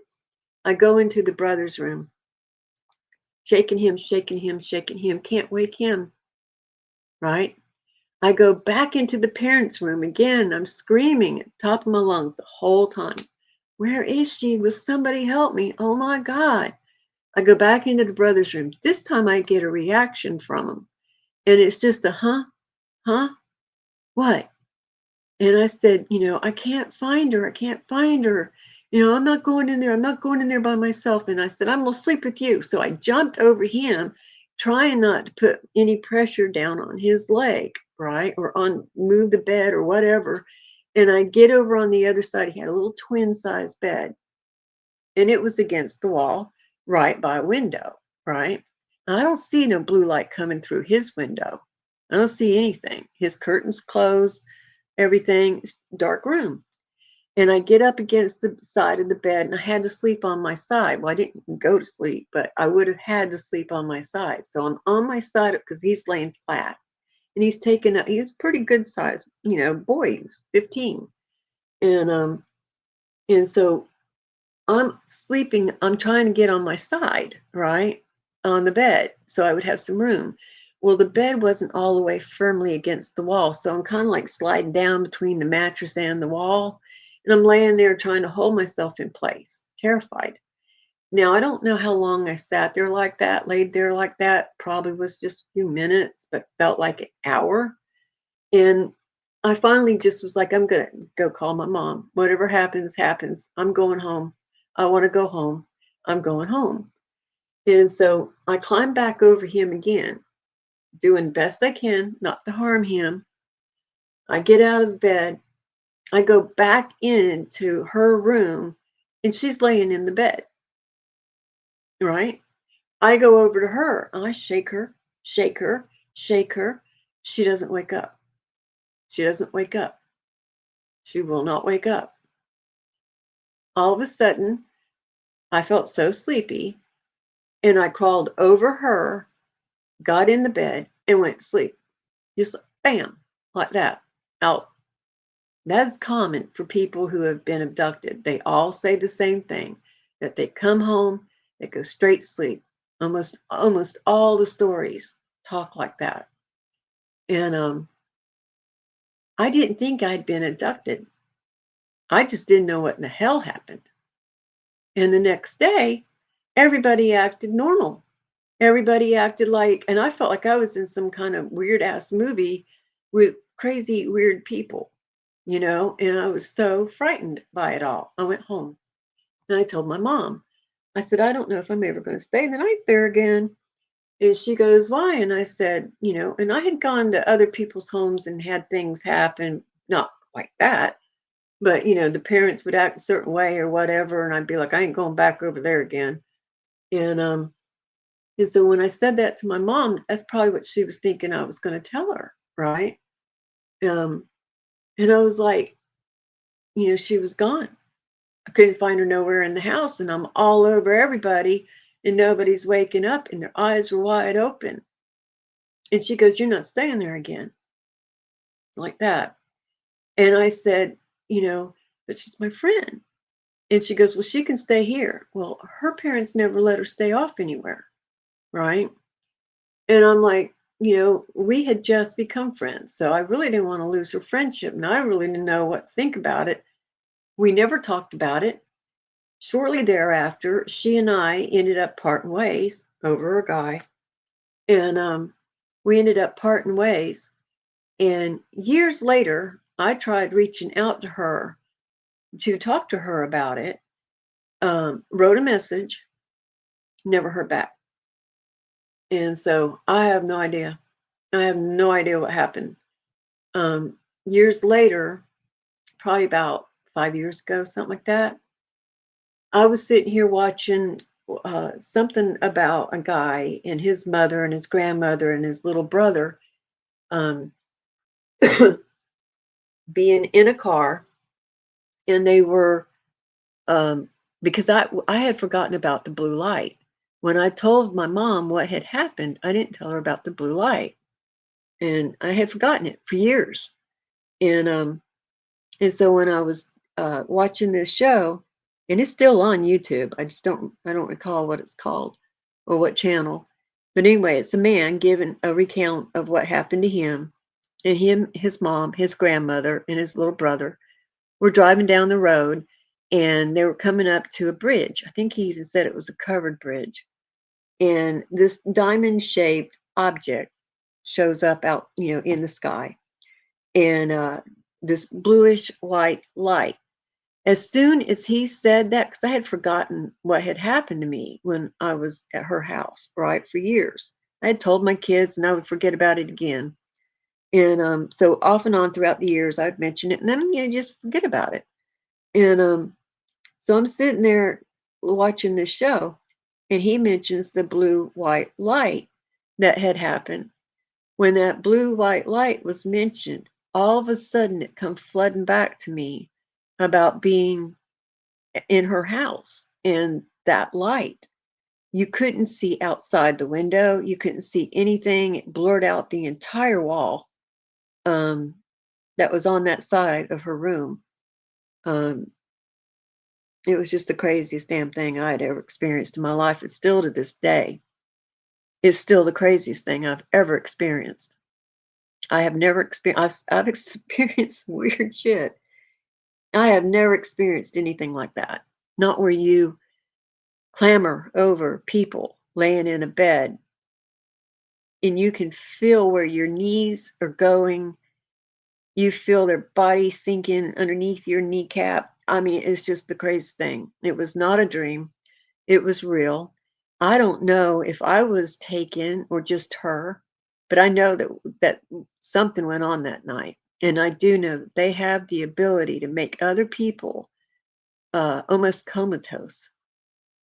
I know that without a shadow of a doubt. I know they do have that ability because that's exactly what those people were like. They were like in a coma with their eyes open. And I don't know what happened to her. I've never been hypnotized. I've always wanted to be. Like I said, I've had many, many, many other things happen. This is just the beginning. Um, but I always wanted to, but then you look up cost and stuff like that, and I'm like, oh God, I don't know. And then I wouldn't want to be hypnotized and then somebody say that, uh, it's not real memories, they're not mine, that they were injected into my brain. Everything that I have are mine. So, but I would like to know more and about what all has gone on or may have gone on. But still, even to this day, I try to explain it away. Um, I cannot explain away what happened that day, that night at her house. I still feel it. I still, this minute, can feel what it felt like to climb over those people because I wasn't careful. When I went over her brother, I was super careful. But her parents, that was total fear. And I had no qualms, no nothing. You know how people will step on people on the ground in a total terror to get out of some place, like in a fire and, whatever, and they trample people? I was trampling them. That's the only way I can explain how I went across the top of their bodies. And I still can feel it to this day, all these years later. It has bothered me my entire life. Um, don't know if that was a common occurrence for them, you know, if it was something that just happened to happen to all of us at the same time. Um, did I carry that over to her house? Uh, were we abducted? Did she get abducted, not me? Um, what I think happened was I think I was returned earlier than her and came to faster than expected. Now, remember what I told you about the Valium and how it did knock me out when I was a kid? Um, I think that's what happened. I think I wasn't uh, supposed to wake up when I did. Now, one more other thing I'll tell you, because when I come back, it's going to go into later parts of my life, and I will not remember to tell you this. But when I was in 7 years old, it was either kindergarten or first grade. Um, we had segregation had just started, and my teacher was a really pretty black lady. And I only mentioned that it was segregation because I don't know if she allowed that to happen because she was afraid to speak up or if that was just the way things were at the time. I don't know. And but these two white men came into the room one day and they were dressed in suits, dark suits. Couldn't tell you if they were black or blue or whatever. I don't remember. I just remember they were dressed in suits. And they had on hats and they came in and they asked her that, well, they spoke to her. And then she turned to the classroom and said, asked if there was anybody in the classroom that had parents that were, in the military. And then she explained what the military was, soldiers, this, that, and the other. And of course, I threw my arm up, because, I want to be important too, and all that kind of thing. I threw my arm up and she said, okay. There was about, I look around the classroom, there was about six of us, six other ones besides myself about that had raised their hands. They spoke to her again and then they left the room. And that was that. The next day, we go to school and those two guys came in and she told those kids and myself to stand up and go with this man. And they took us out of our classroom, took us across the front of the school kind of has like a horseshoe shape. And I can't remember if it was a van or small white bus. You know, like they call those little short buses, right? I want to say it was a short bus, but I also want to say it was a van. So I'm not sure. And I don't know if my memory is failing with that or what, but it was white. I remember that with nothing written on it. And I'm crying at this point, following these kids. We're all single file following these two men. And I'm crying because I knew I wasn't supposed to go nowhere. My mother told me that over and over. I walked to school every day, right? And my mother had instilled in me that I don't go nowhere with nobody. It didn't matter if they said they were Jesus Christ. I was not to go with them, right? I just go to school, come back home. That was it. And so I'm crying because I knew something was wrong. I knew that my mom did not know that I was going to be leaving that school, right? And just felt wrong. And so they get us into the van. I'm the only kid crying, or bus, whatever it was. It seems I see. I want to say van because or bus because the seat was like a bus seat, right? So I'm really not sure. Can't remember. I just remember the seat in white, and they took us out, and I knew that we went to the military base nearby. I knew that because I recognized the buildings. I recognized the shape of the buildings. They had some buildings that were like upside down horseshoes, right? And they're elongated and they kind of were like upside down U's, right? In the shape. And that's what I thought when I was a kid, when I would look at those kind of buildings. And they took us into this building and then they separated all of us kids. And I only have a very short window of memory. And I don't know if it only happened one time to me, if it happened multiple times to me, but I only remember sitting there with this, I don't, some kind of like desk where the desk comes up. The end of the desk had a metal like divider at the end of the desk. We sat in the chair. It was all one piece, like a school desk, like the old-fashioned school desk. But the end of the desk had a metal divider, and it went up high, so high, right? Which would like half of a cubicle, right? So you wouldn't see what was on the other side. And anyway, they had me sit down at that, and they put these earphones on me and had me listen to things, right?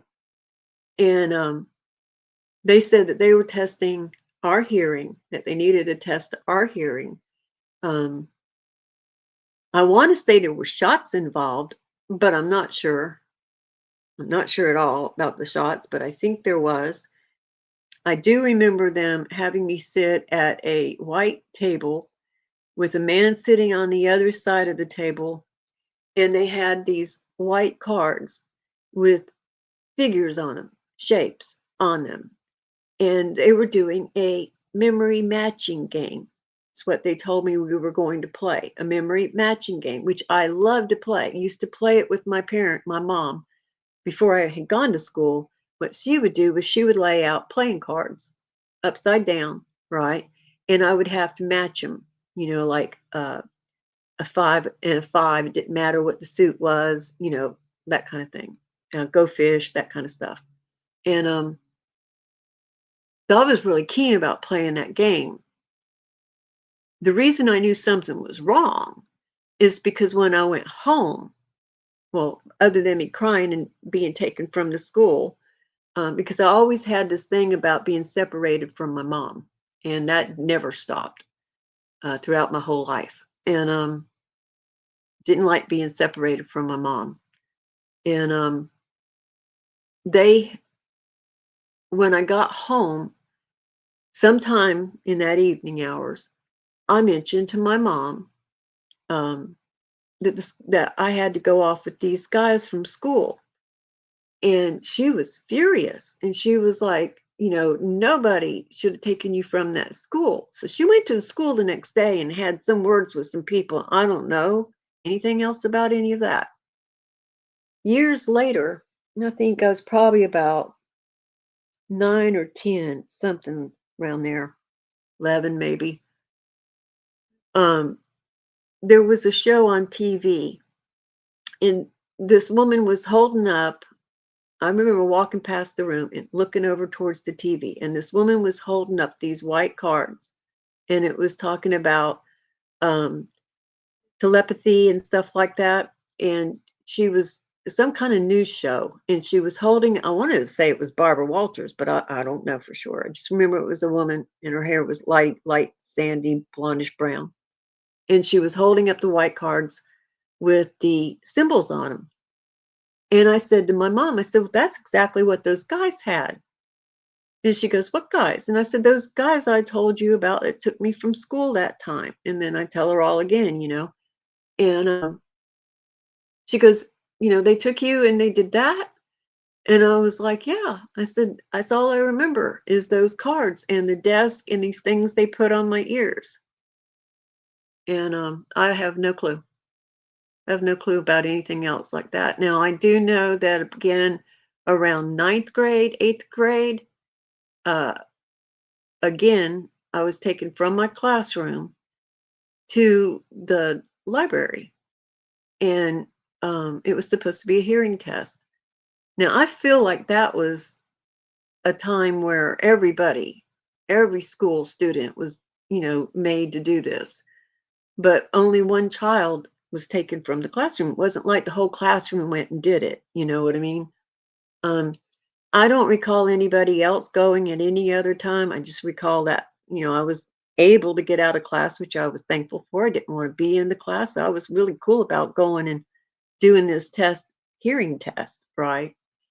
And again, that was in the library, and it was a little desk with a divider between the two desks, and they were it was a little um, what do you call it?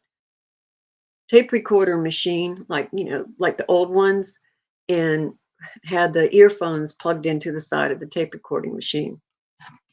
And it was just basically sounds, and you had this piece of paper with the bubble dotted paper that you filled in whether or not you heard the sound. So I don't know if other kids had that kind of test done. Um, that would have been in the 70s, uh, latter part of the 70s for me, that test was done. But I don't know. So, but there was a guy on not too long ago, and he was questioning people and asking people to contact him if they had ever had anything like that happen. I didn't contact him, but other people had said that they had had it done and they didn't know really what was going on with that. So I don't know.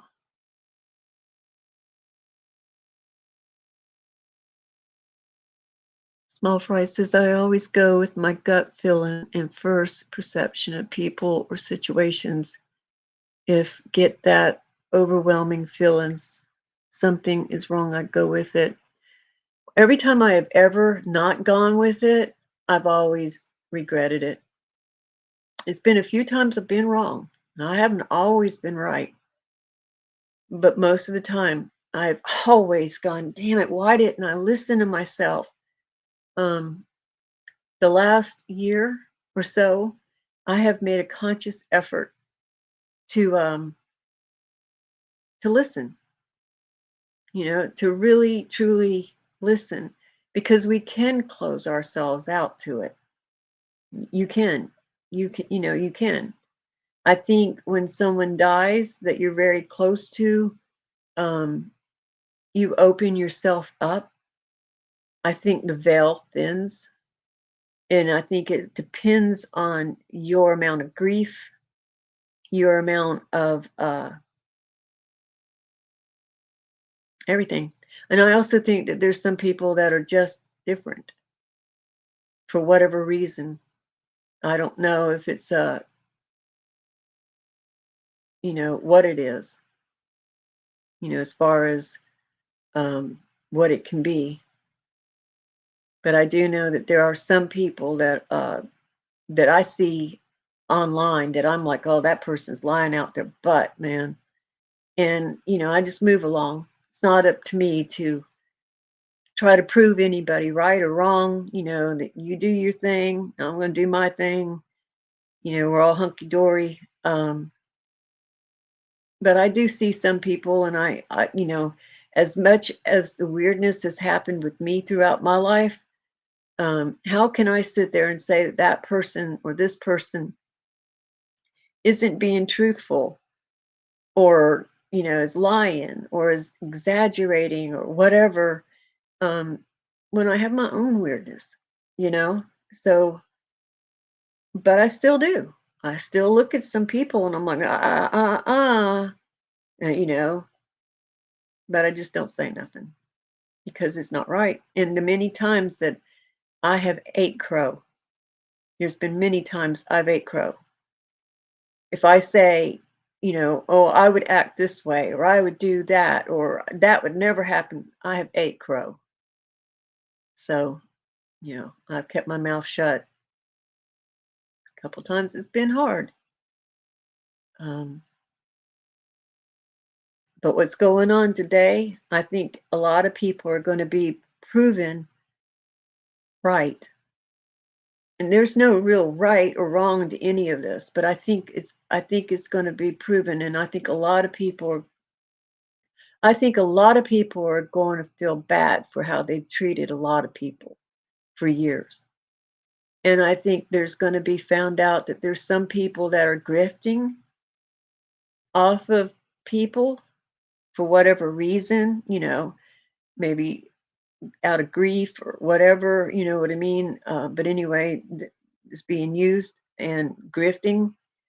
And I think they'll be found out, those people. And like I said, it's not up to me to find out those people or to do anything like that. Um, I want to tell my story so that I can sit there and help somebody else um, feel free enough to tell their story, no matter how weird, how strange, how believed it is or not believed. I don't really care at this point. I'm old enough now to where I don't care what anyone thinks at all. I don't. I mean, I'm not going to let you abuse me, but I don't care. You believe what you want to believe. You'll find out when it's time for you to find out. That's just how I feel about it. It all comes out, and it'll all come out. Now, do I think the military can fuck with our heads? I absolutely do. Are they messing with our heads right now? I think they are. Um, do I think there's beings out there? Yep, without a doubt. Do I think we have a lot of abilities that we've been told not to believe over our lifetime? That it's wrong, that has been purposely put down so that we don't get be better human beings? Yep. You have a gut reaction, a gut feeling for a reason. It's part of our nature from back when we were in survival mode. It's what kept us from being ate. No, I don't feel like I need to walk out of the cave right now. And someone else goes, shut up and walk out of the cave, and that person got ate because they didn't listen to their gut. Have you ever been somewhere and someone's staring at you and you look around and sure as shit someone's staring at you? It's all part of it. It's awareness. And the more you become aware, the more aware you're going to come. It happens that way. And you can shut it down if it becomes too much. But anyway, I love you guys, and I hope you guys had a great Christmas. I wanted to come on and just talk about Christmas. I had originally planned on coming on and talking. Let me shut my blinds, guys. I can't talk to y'all with my blinds open. Hang on.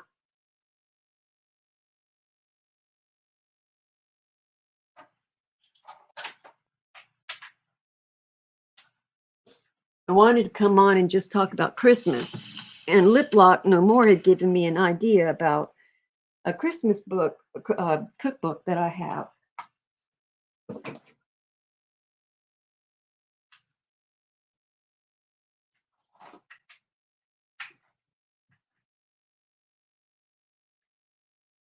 And she was doing a recipe uh, of out of a book that she had. And I have a cookbook from 1898. And I was like, well, I'm just going to go through that cookbook and then I'm going to find what a woman would do way back in that day around Christmas time. And I was going to do a live on that. And then I sat there and I kept thinking about it and thinking about it and thinking about it. And I was like, well, the drone stuff that's going on right now, people keep talking about being afraid. And I don't want people to be afraid. And I go and I watch these channels and I look at the comments being posted in chat. And some of the channels are promoting fear. They're going to promote the fear, guys, just to get you to keep coming back because they're making money. Don't let that happen to you. Don't let these news channels and everything make you afraid. If ET, interdimensional beings, demons, angels, whatever you want to call them, were going to harm you, they would have already harmed you. They've been around for eons. If they were going to hurt us, they would have already hurt us. Now, I'm not going to say that there's not something coming that hasn't already been here that's not a threat. I don't know. But I believe the drones that you're seeing in the skies are our military. I don't believe that military from another country would put blinking lights on them. No. It's got to be our military. So you got to ask yourself why. Are they trying to slowly introduce you into the fact that they can't tell you, they can't come out and go, hey, we've been lying to you all these years. We've killed people and we've done this and we've done that. But yeah, they're here. They always have been. They can't do that. So what they can do is slowly introduce you to it. And that's probably what's going to happen. It's probably what's happening. But I don't think anybody needs to be fearful. Some people say that the government's going to put out a mass fake invasion, CGI and holograms and this, that, and the other. Like I said, you have a gut. Listen to your gut. If anything like that happens at any time, now, future, never, always listen to your gut. Don't believe anything anyone tells you. Listen to yourself. And that's my best advice. I know that if any of that stuff happens, I'm going to be just like y'all trying to figure it out. Despite everything that I've gone through in my life, I'm still going to be trying to figure it out. And I question everything, even now. And I will continue to question everything. Skeptic first, and then figure it out. But it's really heartbreaking to watch people be afraid. I mean, religion has done enough of that to people over years, scaring people, making them afraid. They're going to burn in hell and die and, be separated from their families and all of that. Our government's done it. People have done it to themselves. Now we're just changing the subject and doing it with a different set of people. You're supposed to be afraid of homosexuals. You're supposed to be afraid of this, Black people, people of color. They're always telling you to be afraid. That alone is control method. And I don't think you need to be afraid, at least from the beings that's already here, the things that's already here and have been here. I don't think you need to be afraid of them. They have never harmed me. That very first time I told you about when I was 14, 15 years old, yes, I was absolutely terrified. I have never been terrified since, ever. Change is always hard. Not knowing something is always hard and scary, but we evolve. We get used to the change quickly. Do I think if they started having praying mantis walking down our street on two legs that we're all going to be okay with that? Probably not in the beginning. But I think eventually we just look at them and be like, here comes praying mantis. You know, we get used to stuff pretty quick, guys. We've lived on a planet where we've had dinosaurs. They talk about non-human entities. Well, a frog is non-human. It's just that we've seen frogs, so we're used to them. But we don't go panic when we see one. It's because we're used to seeing them. So that's what I'm saying. It might just be that we're slowly being introduced so that we don't panic. I don't know. I have no idea.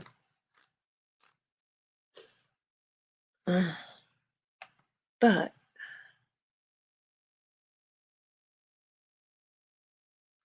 see something, say something, says, always trust your gut about anything. It's about, whoops, I lost it. Oopsie. Cheesecake Mafia says, most of the sightings posted aren't even drones, too, just aircraft and people panicking because they aren't aware of what they are really seeing. It leads to hysteria, psyop. Yeah, that's what I think, too. And I got to ask why? Why? I mean, we know the news is going to feed on it. That's how they make their news. Now, before, the news didn't touch anything in this subject at all. Only News Nation did. And News Nation really got to be a bigger company because of covering the subject, when all the other medias wouldn't touch it with a 10-foot pole. I mean, but they're bought and paid for medias, so they're only going to cover the subjects they're told they can and will. News Nation didn't go that route, but you got to wonder why. I mean, it's sad that people talk about shadow people and they correlate them with people that have been on drugs, meth. I think it's meth. People that do meth are supposed to see shadow people. Well, I don't even know if it's the same shadow people that other people are seeing. I think it's kind of sad that a lot of people are promoting people to take psychedelics and DMT and stuff like that so that they can experience, quote, other entities. I don't agree with that. You don't know if those are the same things that other people are seeing, people like myself. I can tell you the few times that I did psychedelics and drugs back in the day, my experience wasn't nothing like the experience I've experienced sober. How do you know you're not inviting something really negative into your life? How do you know? On one hand, I'm telling you not to be afraid, but I'm on the other hand telling you to take care too, because you just don't know what you might be dabbling in.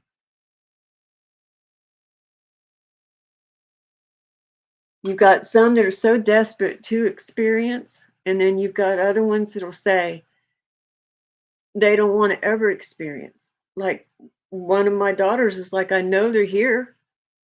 She has seen them, but she doesn't want to deal with it. She'd rather walk around and not think about it. And that's just how she deals with it. Out of sight, out of mind. Kind of like what a mom did for years. You know, um, I think my mother had experiences. I think she didn't talk about them because she didn't want to be thought to be crazy. Um, I would give anything to have her back now so that I could ask her questions because I'm almost 100% sure she experienced things. I know my dad did, and he was military, and he left books around the house all over the place.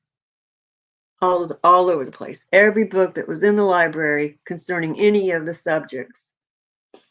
He was in aerial reconnaissance. It was definitely, if there was anything out there in those skies, he knew about it. He didn't talk about it because he was in intelligence and stuff like that, but I'm sure he knew about it. He may not have experienced it. I don't get the feeling that my dad experienced like I do my mom. I get the feeling that he knew. My mom, I get the feeling she definitely did. There was one time that I, and uh, my two daughters were standing in my flower bed, right at the edge of my flower bed. And it was a cloudy day, and a sunbeam, really strong sunbeam, came down between the clouds and shone a light, just like the classic UFO light, you know what I mean, that comes down in a little beam. Well, it was the sunbeam light that came down like that.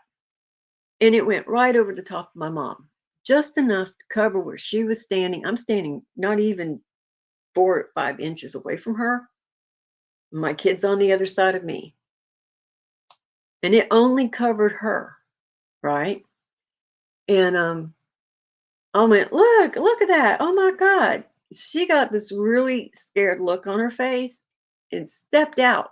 But when she stepped out of it like she was literally stepping out of something instead of just stepping over. She lifted her feet and stepped out, right? And when she did that, I laughed and I went, beam me up, Scotty. I said, I'll get it. And I stepped right. I'm joking because I'm normally a cut up, right? And I went, I'll get in it like that. And I jump into the sunbeam, right? When I jumped into the sunbeam, I felt sadness. And I was just like, oh, what the hell is that? And then I stepped out of the sunbeam and it went, just disappeared. It didn't go back up or anything like that. It just stopped. Cloud moved over and it blocked it and it stopped. It was just a sunbeam. I look back at that now and I'm like, she stepped out of that because she didn't think about two things. I think, sorry, I'm wheezing. I think she may have felt a familiar sense to that, um, and maybe worry that she might be next passing away, and she was. It was very shortly thereafter she passed away, and when we were standing there, and after I had said the "beam me up" comment, I had said, they're coming to take us away, ha ha, like that, and then I was talking about um, being singled out, you know, and she just didn't say nothing. Like I said, she never would ever, ever, ever, ever say anything. You literally had to pin her down to ask her something like that. She would avoid it, definitely would avoid it. Um, but anyway, I think psyops is definitely happening now, and I really worry about the sanity of a lot of people. You know, they've said that they worry about, you know, the state of religion if they would ever come out with all of this, which, there's a source. That source could be God. Call it whatever name you need to call it. Um, because something made all of us. We didn't just magically come here, in my opinion. And my dad used to believe that it was uh, that we came from meteorites, seeded. That was his thoughts back in the 70s. And you would only hear about that when he would get drunk on a weekend, and he would say something about that. And that was pretty much about all I knew about his thoughts about the process, too. But if you guys do have the 23andMe, please look it up. See if you have unassigned DNA and let me know. Reach out to me if you do, because I'm very curious about that. Nobody in my family has it except for me. And it's been that way since day one, and I've had it since the test came out. They're constantly updating it, you know what I mean? But it's always still got those two, that unassigned DNA is always listed.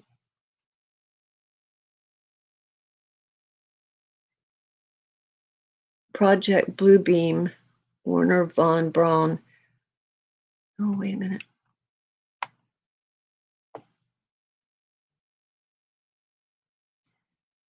Said they do this many years back. Yeah. Well, you're online. You know what I'm talking about then. See something, say something. You're on speed with me, honey. Oh, yeah, definitely. Yeah, he tried to tell everybody, and nobody would listen. And they're not listening still. They're not listening still. They talk about the nuclear, being a threat, and they're pushing the threat thing. Like I said, if they were a threat, they would have already wiped us out long time ago. We're more of a threat to them than they are to us. We share an environment with them. If we go and nuke ourselves, we're messing up their world too. And they've been telling us that for as far back as they could get it across to us,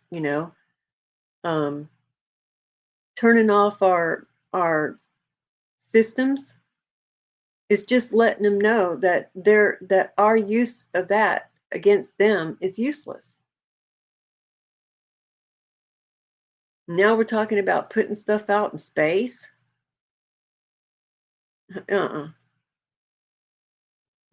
was the little girl from that country that when they came and visited that whole school, and she said that they told her not to get too technologed.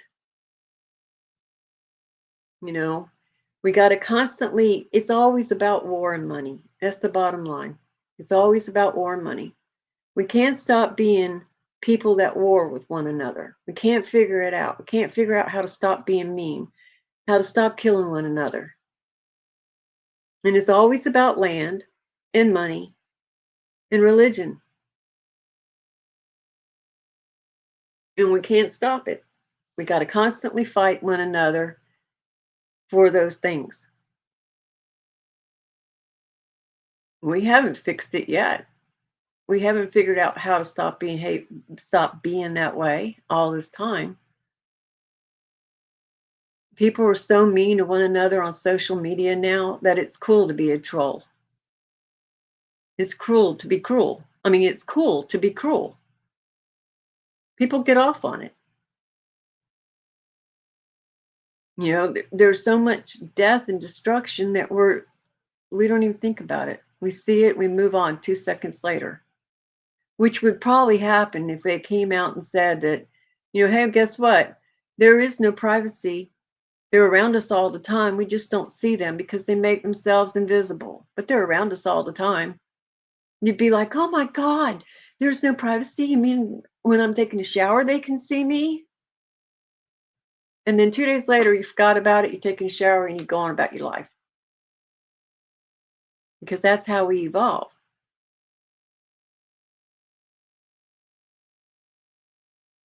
But they can't let you evolve, because if they let you evolve, then they've got to stop warring. And they don't want to do that. They keep making weapons. So Russia's going to make a weapon, and they find out Russia has this badass weapon. Well, now they've got to make a more badass weapon than that. So they just keep topping each other.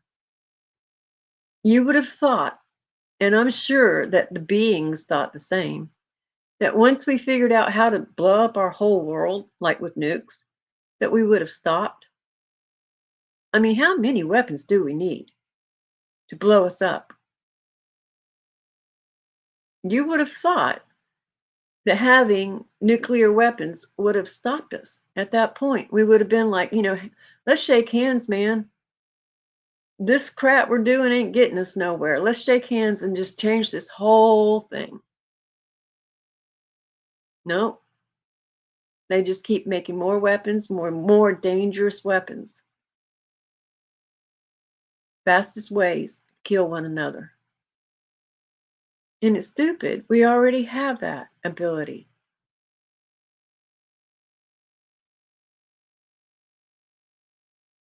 I don't know. If y'all can figure it out, let me know, because I can't figure out why people act the way they do. I never have. But anyway, I got to get off of here. Yep. He's going to be in, or he's already in, one or the other, and he's off quiet if he's already in. But I've spent 3 hours on here trying to tell you about my life, and sitting here and saying it isn't like experiencing it. It's not. I mean, I can't give you the emotions. I can't give you the feelings. I can't have you, and I couldn't in trying to write it either, you know? And when I'm trying to write it, I want to talk more about my other members of my family as well. Um,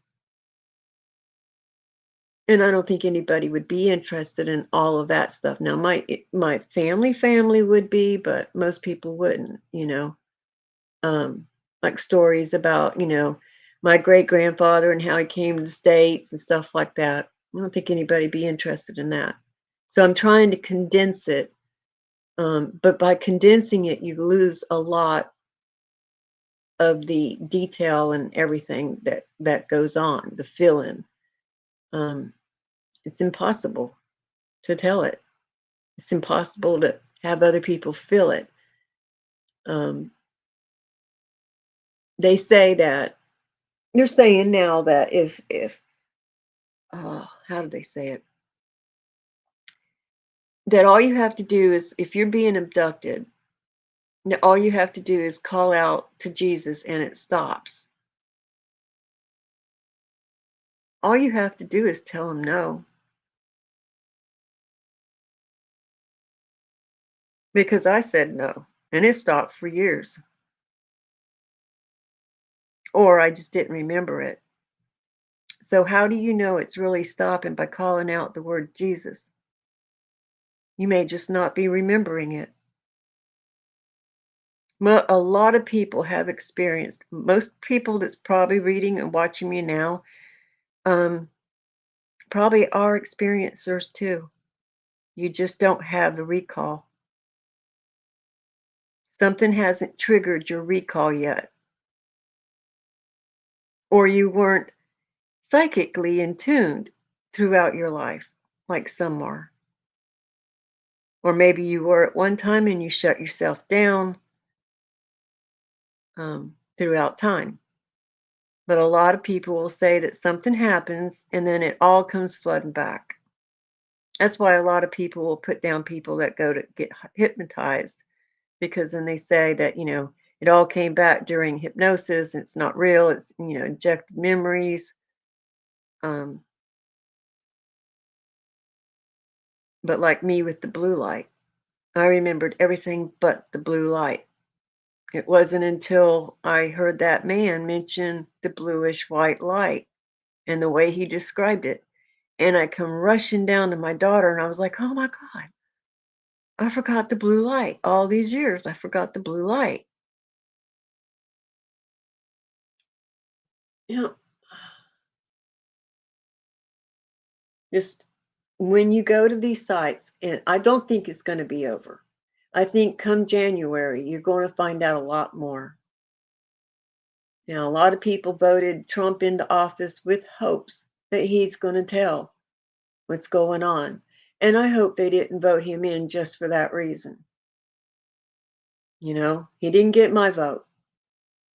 And I'm not a political person, but I just hope people didn't vote for him simply because of that. Um, I pray for all of us because I'm more afraid of us, not NHI. I'm more afraid of us harming one another. They keep saying over and over and over that we're closest, that we are the closest to nuclear destruction than we've ever been. Why is that? What exactly are we doing that has placed us so close? Why? Why do they keep saying it? It's like it's being pushed into our heads. Kind of like in the 50s, in the 60s, you know, the duck and cover is almost exactly like it. Duck and cover was film strips, you know, right before our movies came on. But I'm more afraid of us, and I want to know what they know. If it's true and we are that close, it's not because of non human intelligence, it's because of people.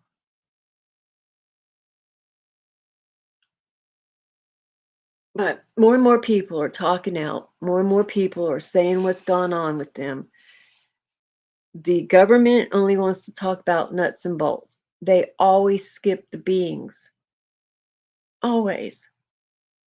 They never want to talk about the things. I don't want to call them creatures because they're no different than we are. They're beings. They don't want to talk about that. They want to talk about things that's flying around in our skies, what shape they are, how fast they move. Do they stop on a dime? You know, they only want to hear from the military people, the people that can't talk to you because they have non disclosure paperwork. So why even bring them up on a congressional hearing if the people can't talk to you? They don't bring out the people that can talk to you, that can tell you what the hell's going on. They only can talk to the military, the scientists, the people that have worked in these corporations. That's all they want to hear. Well, the people that work in these corporations have been long been killed, but for trying to talk, they're not protected if they talk. Even now, if they talk, they're not protected. Our Congress don't have the right to know. Say they bring out these people and they go, okay, well, you know, I can't talk to you, Senator so and so, unless I'm in a skiff, which is a special room that, you know, recordings and stuff can't be made. And only those in Congress who have the highest level of, you know, intelligence clearance can attend those rooms, which that reduces the amount of people that can go into that room. Most of the people that are in those congressional hearings don't have that level of clearance. Research how many people have the level of ability to have that kind of clearance. So all of this is a waste of time. And it's a waste of time to slowly introduce to you that something's going on. And it's not just what's flying up there. Something had to make those things, those orbs. Or are the orbs actual living entities themselves, which I believe they are?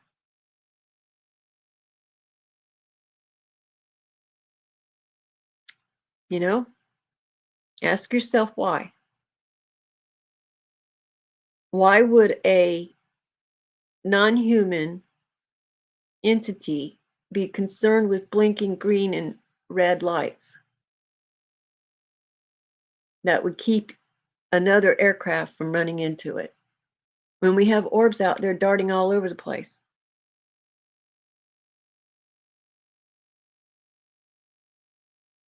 Anyway, I gotta go, y'all. I'll talk to you soon. I probably will only be on weekends when my grandson's not here. Um, but I stopped at around age 15 to 18. So we still got quite a bit to go. Love you guys. I hope you had a Merry Christmas. Don't be afraid. Talk to you later. Bye.